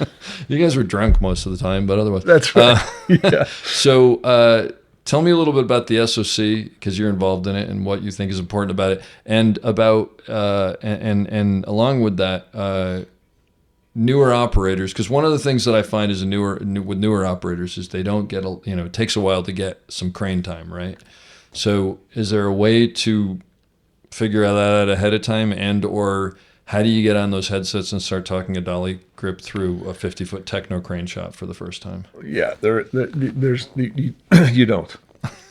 Really, you don't. That's the problem. Hopefully you're working with an A-camera operator who would say, listen, I got to finish this scene. Can you go over, make sure everything's good over there? Go set up the techno crane ahead of time. Yeah. Generally with the key grip will know where the base is going. The base is that's the thing. You know, sometimes the base can't go where you need it to be, and I could go on for days about. Well, let me ask you a small question about that. Let's say you're deciding where the base is. Yeah. What's your criteria for where the base is based on the shot? First criteria is if you're on a 50-foot crane, 50-foot techno. So we're talking about techno crane, an extendable or movie crane. bird or scorpion. Yeah, some sort of extendable crane. The least, the most direct line that the crane can make to the post for the most part of the shot is where I put it. How do I describe that? Yeah. For example, if you extend your arm, okay, and your eyes are behind your shoulder looking at a long arm in front of you, and your thumb is where the camera is. Uh-huh. And the actor or car or whatever is directly straight ahead from that. Yep. If that car is coming towards you and you can then retract the lens on that same line. Yep. For as long as possible, that allows a lot of things to be easier than not easier. Once you start to arm to track a vehicle straight, because of the arc of that arm, you're going to come off of axis. You're going to get parallax, which, that means the lens is now tracking right or left, causing the background to go right or left based on that thing moving towards you. So the more I can be in a position where there's less of parallax or less of arcing. So less arm swing. The better. Now, because of these cranes now, they have programmable. So if you have a 50-foot arm, 45, I think the movie bird, you can extend that arm all the way out and then pan if it was to the left of your 180 axis. Mm-hmm. Yeah, I know we're getting technical here. Yeah. That's all right. Yeah. I'm actually doing it. You can't see me doing it, but Dave's going, it looks really good. Yeah. So as you're arming right to stay without getting a parallax, you can retract the arm as it's going in that direction. And then as it breaks 180, you can extend the arm. Yep. And you can program it to do that. Yes, I will explain this when you take the class, and we can all understand. But basically, in a nutshell, you're going, what is the largest part of the shot that the arm can stay straight retraction or extension, if that's the case? That's right. As opposed to having it from the side, where to make that same line, you would have to swing the arm, and the guy in the pickle, which is extending and retracting, would have to judge that it's exactly in the same line. It's just much harder to do that. And even they have the programmable things, and they're great, but I always assume the programmable part is going to break. Yeah, or so kill somebody because I don't rely on it. So it's sort of like but that's so basically the more that it's in a straight line, the better. Right. Headsets on operators. Not talking about remote heads. I'm just talking about general. You're an A-camera operator on the dolly. Headsets. If everyone understands that during the shot, that's my time. Don't bother me. Should you take them off? I don't. Okay. But I will make sure that, once the shot's over, then you can talk to me. If you're talking to me during the shot, you've pulled me out of the whole thing. Yep. Yeah, I can't do that unless you're, we're in the scene and it's, it's a lock off and the DP's back there going, this is, Buzz, why do we take this job? that's different. That's different, yeah. But if you have somebody saying, no, tilt up, no, they have to The tilt shot's up already the gone. pen. It's like, really? Yep. You know what? You do it. Yep. You operate. I haven't ground this axe in a while, but I will because I try to get it in everyone. My big thing, and I don't know if you've noticed this, is I'm very anti headsets, but I find that, and this is the main reason why, I find that younger camera operators who are coming up wearing headsets are becoming reactive. Yeah, right. Because they're not being thrown out there like we were thrown out there and having to figure it out. They're waiting to hear. Right. And I've noticed it like very specifically with some B camera operators, and I've said to a couple DPs, like, look, if you really want this person to become a good operator, and the things that you're frustrated about, by the way, are because they're on headsets. Yeah. Because they're expecting you to tell them what to do. Well, that's the same theory with the they operator. With what? A they operator. What's a they operator? Well, they didn't say it was bad. Oh. Well, they didn't say anything. I didn't hear from them. I've never heard of that before. Yeah. Must be That's okay. great. They didn't say anything. Should I talk to them? I surely would have heard from them. It's like, no, don't be the operator. Yeah. Meanwhile, you're like, I don't know, I liked it, I guess. Yeah, right. I'm happy. And it's important. It's too bad because, actors are now like, cut. Whereas the director says nothing. Yep. Let's go again. Yeah. Why? Why? Yeah. Yeah. But don't be a they operator. Own it. If you say, well, that was that, we have to go again. Not at, what are you talking? Or okay, great. Let's move on. Own it. Own it. Yeah. I like that. That's good. Yeah. So let me ask you this. You're a newer operator. You got a big techno crane shot. You've got a great dolly grip. You as the A camera operator sort of have to drive the bus a little bit, but you know that this dolly grip knows a lot more than you do about it. Yeah. So do you go in and go, okay, I think the base should be here? Or do you ask them and let them dictate where it is and hope that they're right? Or yeah, what do you do? I talk about where the camera has to go. So I need the camera to go from there. That tree down to that this tree doorstep. down to there. I'm thinking that the base should be here because now all you're doing is you're booming down, retracting, and then you're panning the arm left. Yeah. Now, if there's power lines or something that they can't do that, then the base can't be there. Now, they're like, well, we can't put the base there. Locations, blah, blah, blah, blah, blah. Or There's quicksand. yes. Yeah, exactly. So then it's, okay, well, I need to get the camera from there to there. Can we do that? Hopefully you know the answer to that. Yeah. But at least it involves them in the conversation. And So as a younger camera operator, though, you would just go, okay, we've got to start here, we've got to come down here, we've got to end here. What do you think? yeah, And just let them go with that. that's right. Yeah. Yeah. Yeah.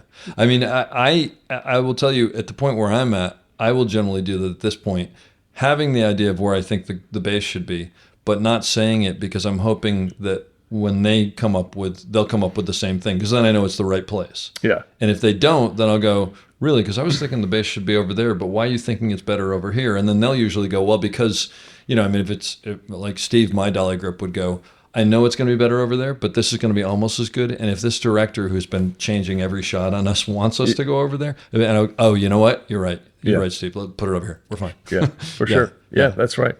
Yeah, you'd be surprised. You're thinking one thing, and it's like, this is the way it's to do. And then dolly grips, well, why don't you just put the thing on the thing and do the thing? Yeah. Because you get tunnel vision. Yeah. I mean, and you get, and that's usually what a good dolly grip is great for, is just a second set of eyes for moving the camera. Yeah. We skipped ahead though, which is fine, but tell me just about the SOC and why you're involved in it and whether people should be, what they get out of it, et cetera, et cetera. Yeah. SOC, Society of Camera Operators. It's an organization that effectively promotes operators. And that means there are many DPs who operate, which is their choice. I think that they're missing out on a lot of collaboration, a lot of things that I'm not going to say make the shots better, but I think could ease the burden of the director of photography. I think the simple way to do it is those are two full-time jobs, and for one person to do it, they're definitely getting pulled in a lot of different ways. Yeah. Which there's stuff being sacrificed, which may or may not show up on the final screen, but it's a lot for one person to do. Yes. So my involvement is more so for I just feel that I need to pay it back. The more I can do to inspire, to help, to aid, mentor a younger operator, the better I feel about my career, because it's a lifelong endeavor, and I will never be done learning. I will never be done understanding, collaborating, and then based on story, based on script, based on someone saying something, your attitude about a script could completely change through your own life experience. Mm-hmm. So as you get older, you're going to operate differently from when you first started. So panning and tilting with the equipment that you have, that's a basic necessity to then use those tools to interpret a script. And you'll find that, like I said, you'll be operating a shot early on in your career, and 15, 20 years later, you'll say, I never would have operated this shot like that. I've operated like this.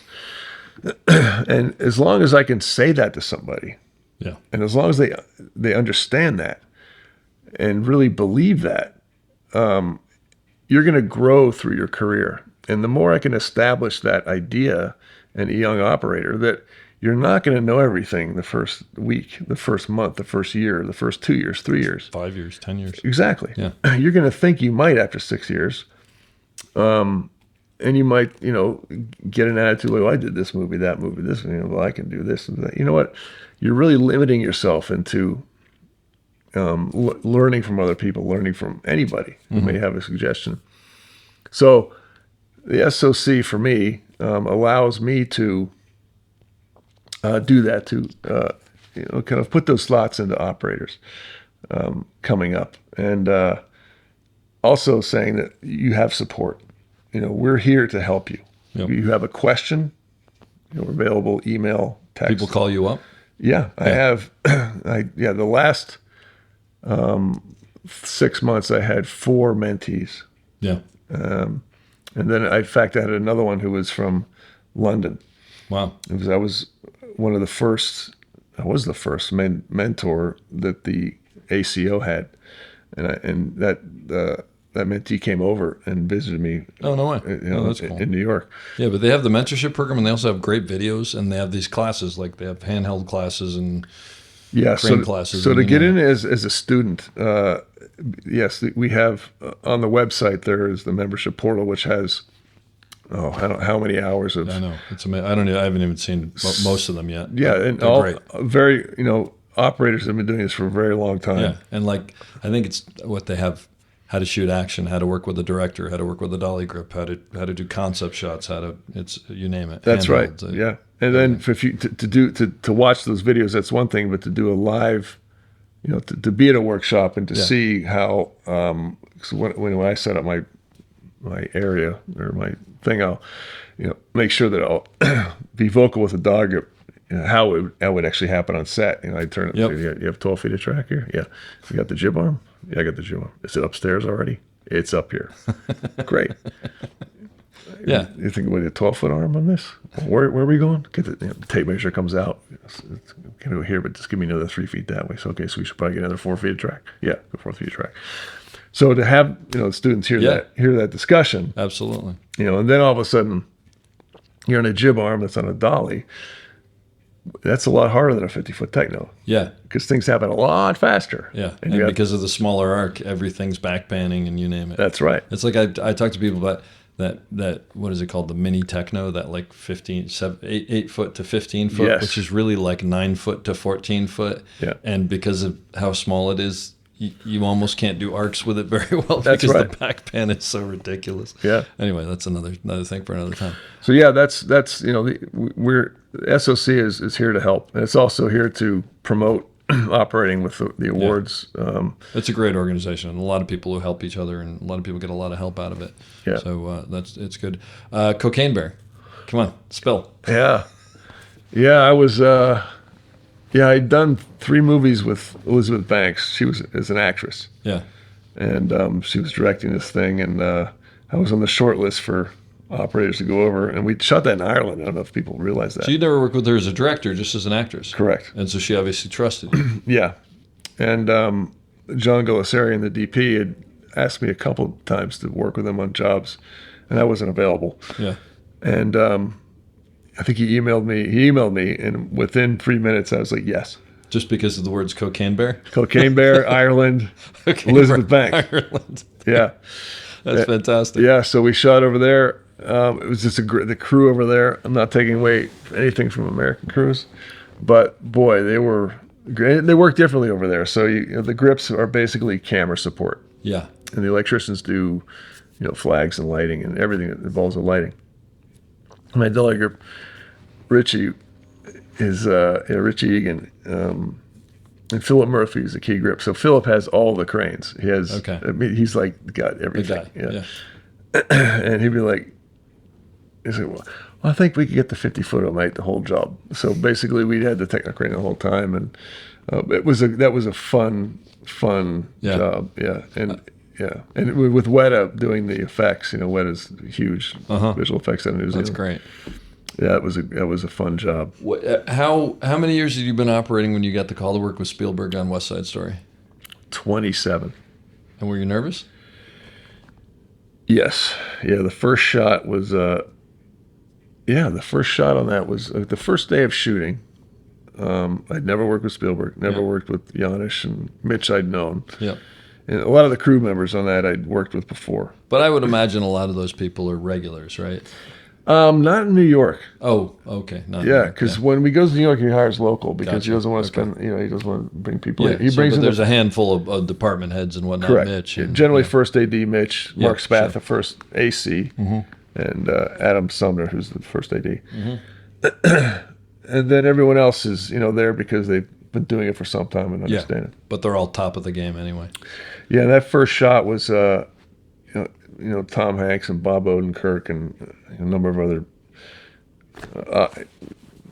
big actors, and the first shot was a low. Oh wait, that was the post. That was the post. Oh, did you do the post before West Side Story? Oh, I'm sorry, I said West Side. Okay, the post. Yeah. So first day. First day, it was like Mitch is like, oh, Steven, this is Buzz, and he's like, oh, have we worked together? And I was like, nope, I haven't worked together. He goes, oh, okay. So now I see him with the finder. Steven's a finder. Basically put the lens on the viewfinder and walk around. So I see him crouching over and doing this long tracking shot. And this isn't a video finder, so you're not seeing exactly what he's saying. That's right. I saw 25 millimeter. Okay. And I'm thinking low. So that means 25 millimeter low mode Steadicam. That is the worst thing ever. Day one. Yeah. First shot. Great. So it's probably a 30-foot tracking shot, which is sideways with foreground and wide background, and actors walking a distant. Yeah. So then that's just the first part. Now I go around somebody and I go into this office. Go to an office. Tom then sits on a desk. I wrap around Tom. I'm slowly booming up to a 4-shot. So it's a raking shot of Tom with these other 4 actors. He stands up, walks over to the page boy, calls the page boy at the door, has a discussion with the page boy, and pushing past Tom to the page boy. Page boy goes out to the elevator with his jacket and goes off to New York and does something. So it's an easy opening day. Yeah, it's basically 3 scenes in one shot. We do a couple rehearsals, and I kind of peek my head in the door. There, Janusz and Steven are in this other little office. I peek in and say, "But how we anything? How are we doing?" It looks like, oh no, it's great. Okay, great. Okay, close the door. So now I'm walking over, standing there. Okay, and I'm just like, oh my gosh, this is a tough one. Yeah. And Ricky Mariquin, who was the dolly grip on the job, I'd done a couple of jobs, and walks up. He's like, Mo, you got this, Mo. To have that support. That's the best. To have the support, having gone through 3 or 4 movies with somebody. But he clearly saw in your face that you were sure. Yeah. Yeah. And the funny thing is you said 27 years, you've done big things. Yeah. But it still gets in your head, right? Of course. And we get in our own heads. Yeah. As I think that younger operators don't think that happens. And it never, at least for me, it never stops. Yeah, I think you need it. Yeah. I think you need that. It's not doubt. It's just, I think it's verification for yourself. Yeah. And it's not, can I pull this off? It's, am I going to pull it off this time?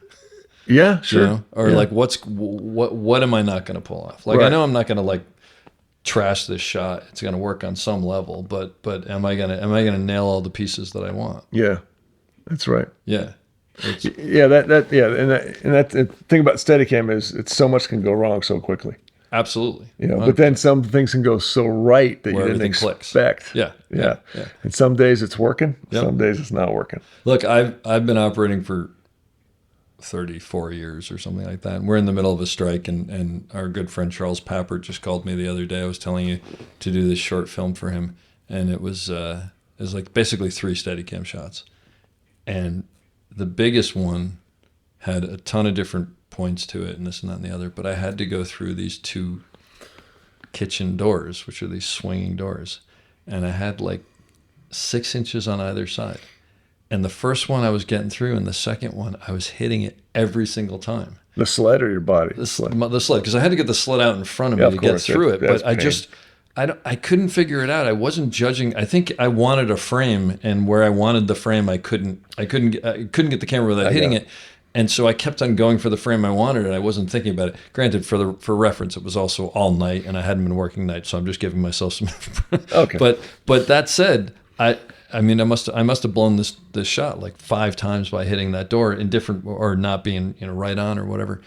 And I was completely beating myself up over it. And I'm thinking to myself, this is like a freebie for a friend, but still you want to nail it, and it's like inexcusable that you're not nailing the part that you want, Yeah. And I think that's why, the people that are fortunate to get to where they are, the guys that are working all the time, guys and girls working all the time, it's not that you're beating yourself up. I think it's more of, it's like, why can't I do this? Just, this is not hard. I've done this so many times, so it's. But that's what also makes you break it down and go, okay, I know that there's a reason for that. I know there's a reason I'm hitting that door. Yeah, correct. I just have to figure out what that reason is. And eventually I did, and I didn't hit the door anymore. Yeah. But it forces you, because I think what it does is it makes you go, I know the answer to this. I just I'm not thinking about it correctly. Right. And that's what our job is figuring stuff out. Yeah. Right? I mean, it's most of what we do. And it could be simple. And the other thing is how to solve that problem, because it may not be you. It may be this. We move the actor 3 feet this way. That's true. Yeah. Because then, I don't have to. Yeah. I'm not have to pay it. Everything lines up, and I don't have to do this. Yeah. Yeah. So, but you learn that through, the way that shot's set up, and you don't want to move the actor, but it's like, can we just put them upstage 2 feet, so I'm not having. Is it going to change anything? Is this going to be a problem for lighting? Is it going to be a problem for anybody else? Exactly. Yeah. Absolutely. Yeah. Yeah. Prep. What do you do before you start a job? I'll get a script. I'll read a script. Yeah. And then it's gotten to the point where I can read a script and say, there's 3 Steadicam shots in this job. It's perfect. I can sit in the truck. I can do whatever. And I'm C-camera. Yeah.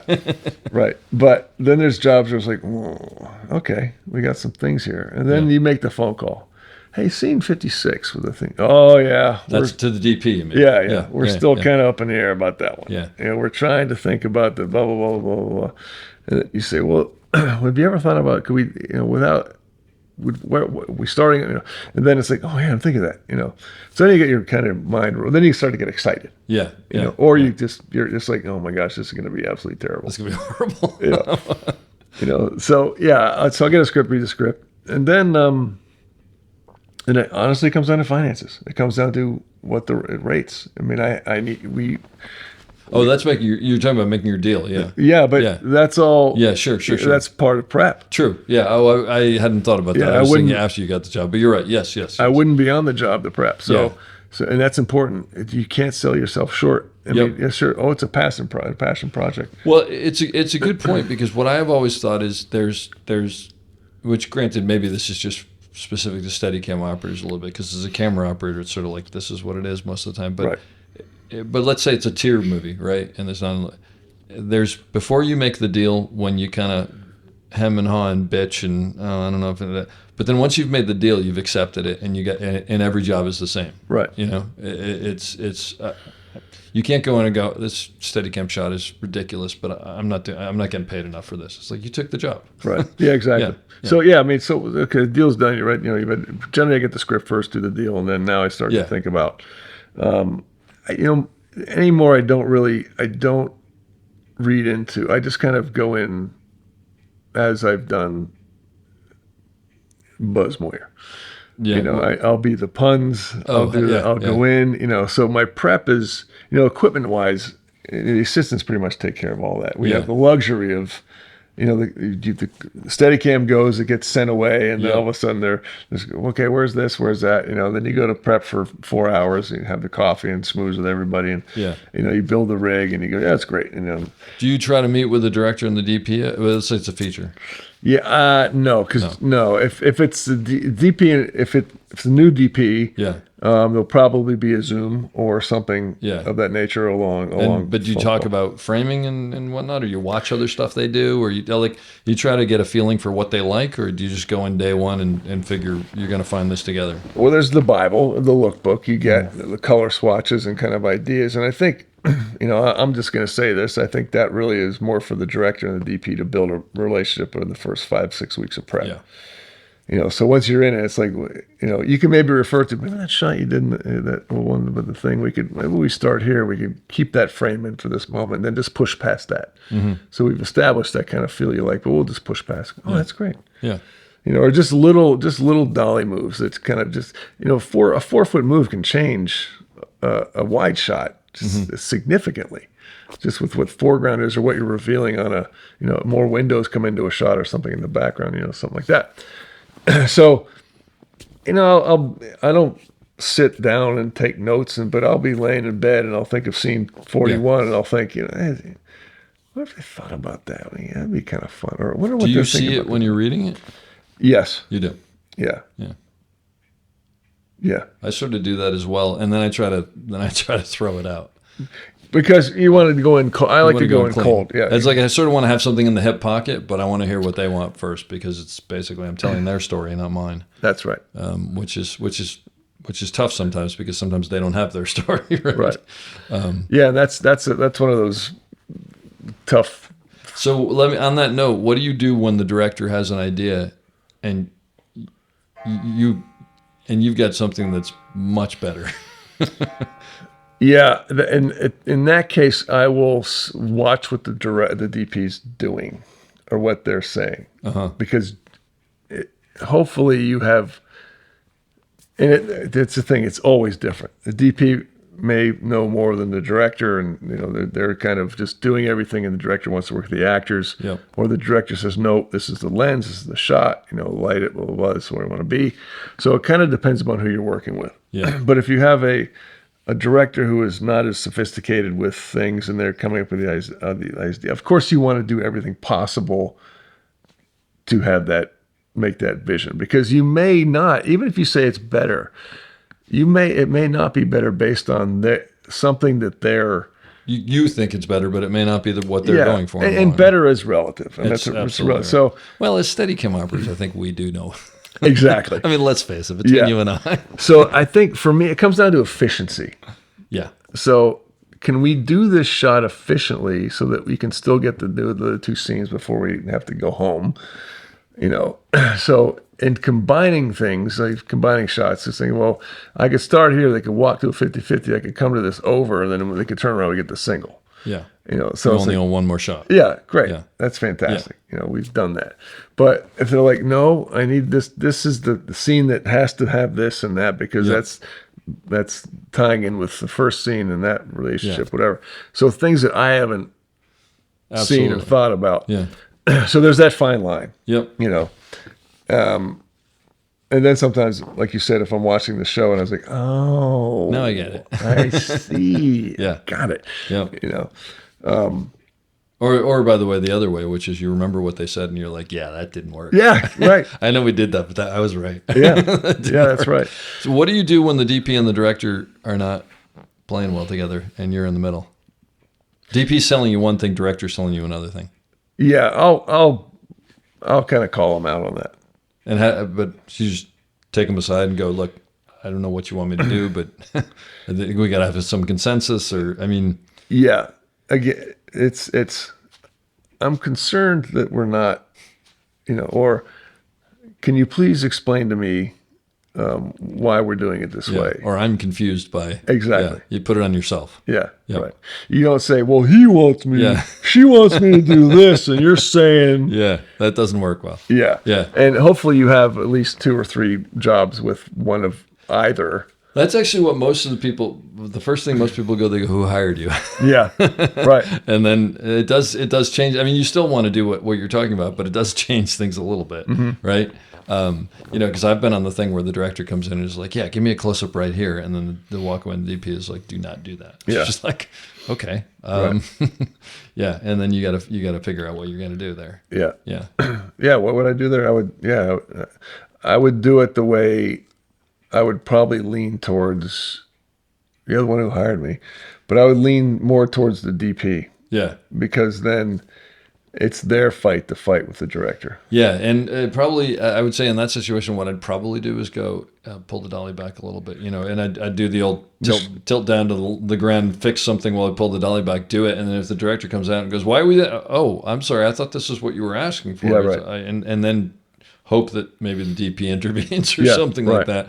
But at least maybe that way you get both. But it is a tough situation sometimes where neither of them want to step up and fix it, and you do have to step off and say, Yeah. I don't feel like I'm giving us everything we can. What can we do about coming together on what we want or something like that? Yeah. And that's the hard part about operating. It's 100% the hard part about operating. That's and then the other thing is, okay, bring in the B camera, and the actors are kind of milling around set. The B camera comes in, and the dolly track is in there, and the dolly goes on, and it's the wrong way. And then like, oh gosh, then you do the shot, the over is like an ear, they're like, I can't move any farther. Yeah, It's like, and nothing works, and everything's just falling, and then everybody's looking at you, thinking that it was your fault. Yeah, that's right. Yeah, those are the worst. And you just kind of like, oh my gosh. There's no question. Look, this is one of the things that I tell people about is like the reason that you're hiring me is for not when everything's going well, because when everything's going well, anybody can do it. Right. It's for when everything's falling apart. That's why right. you want to hire me. Yeah. And it's the truth. I mean, hopefully everything's going well because you're doing your job, but it's when it's falling apart. Yeah, it's not an easy job.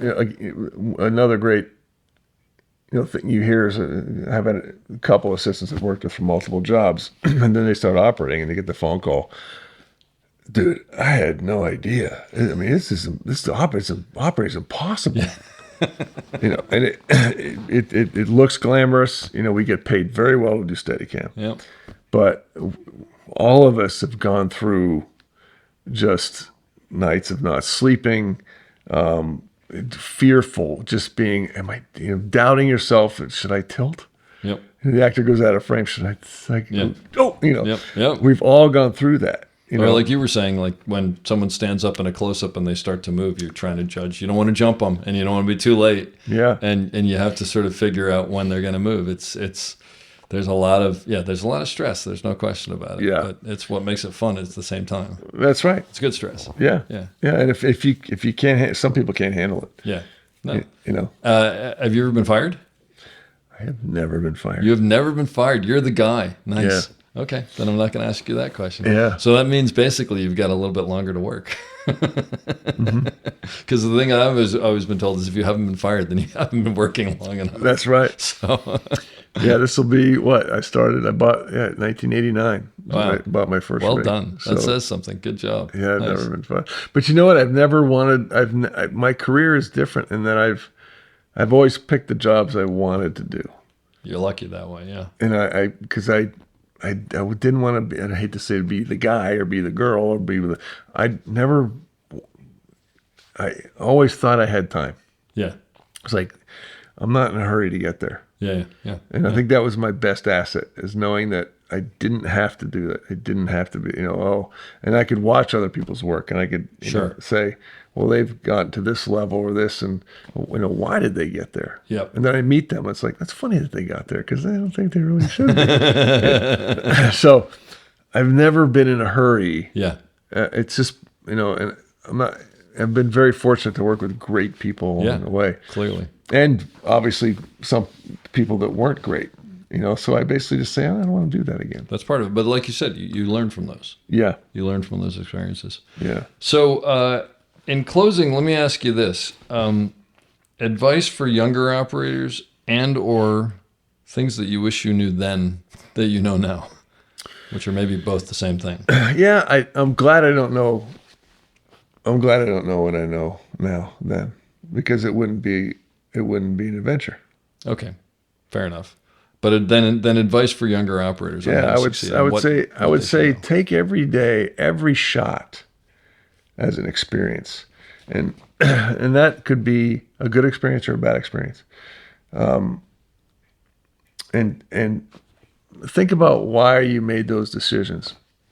If you had to make a decision, why you tilted, when you tilted, how you tilted. There's 1,000 ways to tilt from someone picking up a cup of coffee on the table to somebody's face. And every one of those has a reason based on the story. We are there for the script. We are there for the director's vision of that script and hopefully interpreting what that director wants. And hopefully you are with a director who understands that responsibility that they have. So, be nice to everyone. Be respectful. Learn everyone's name. If someone does something for you, or even not, or you, set dresser, just instead of saying, "Hey, just be diligent." Put that. What I'll do is I'll freeze frame different sections of the call sheet. And I'll kind of just look at the names on the call sheet to make sure I know who those people are. Know those names. That goes a long way because you have that relationship. And again, like I said, the umbrella protecting the crew, and having another crew person, see what you're going through too. You can just, the same thing. You can approach a set dresser and say, I'm having a hard time with, I don't think I can, this or that, or that lamp, or, something, or anything like that. The more you can include someone in your interpretation of a scene or something, the more they're going to feel involved creatively. Mm-hmm. And that's a great place for everybody. So be nice, learn people's names, thank people at the end of the day. It's very simple. That's for everyone else. For you, learn, understand, kind of think about what you did during the day. Think about what you did right, what you did wrong. Do more things right than you do wrong. And that's it. And have fun and realize that operating is, I would think, probably one of the best jobs on the set, because you get to talk to the producers, the directors, you have relationships with these people, with the actors, you're involved or you're not. Sometimes you're just watching, and you'll find where you fit in each time you go at different sets and things. You'll figure out why you fit in and why you fit in that way, and then understand why you fit in that way. So it is an incredible experience to go through in life to be a camera operator. It really is, and I wish all of you the best of luck. If for the people listening intend to be operators, a lot of great jobs out there, but I'm pushing for being operators. But yeah, it's a great job. Just keep going. I hope you enjoyed that as much as I did. We'll be back soon with another great episode. Don't forget to check us out on theop.io for all sorts of information on operating and storytelling. So thanks for listening and have a great day.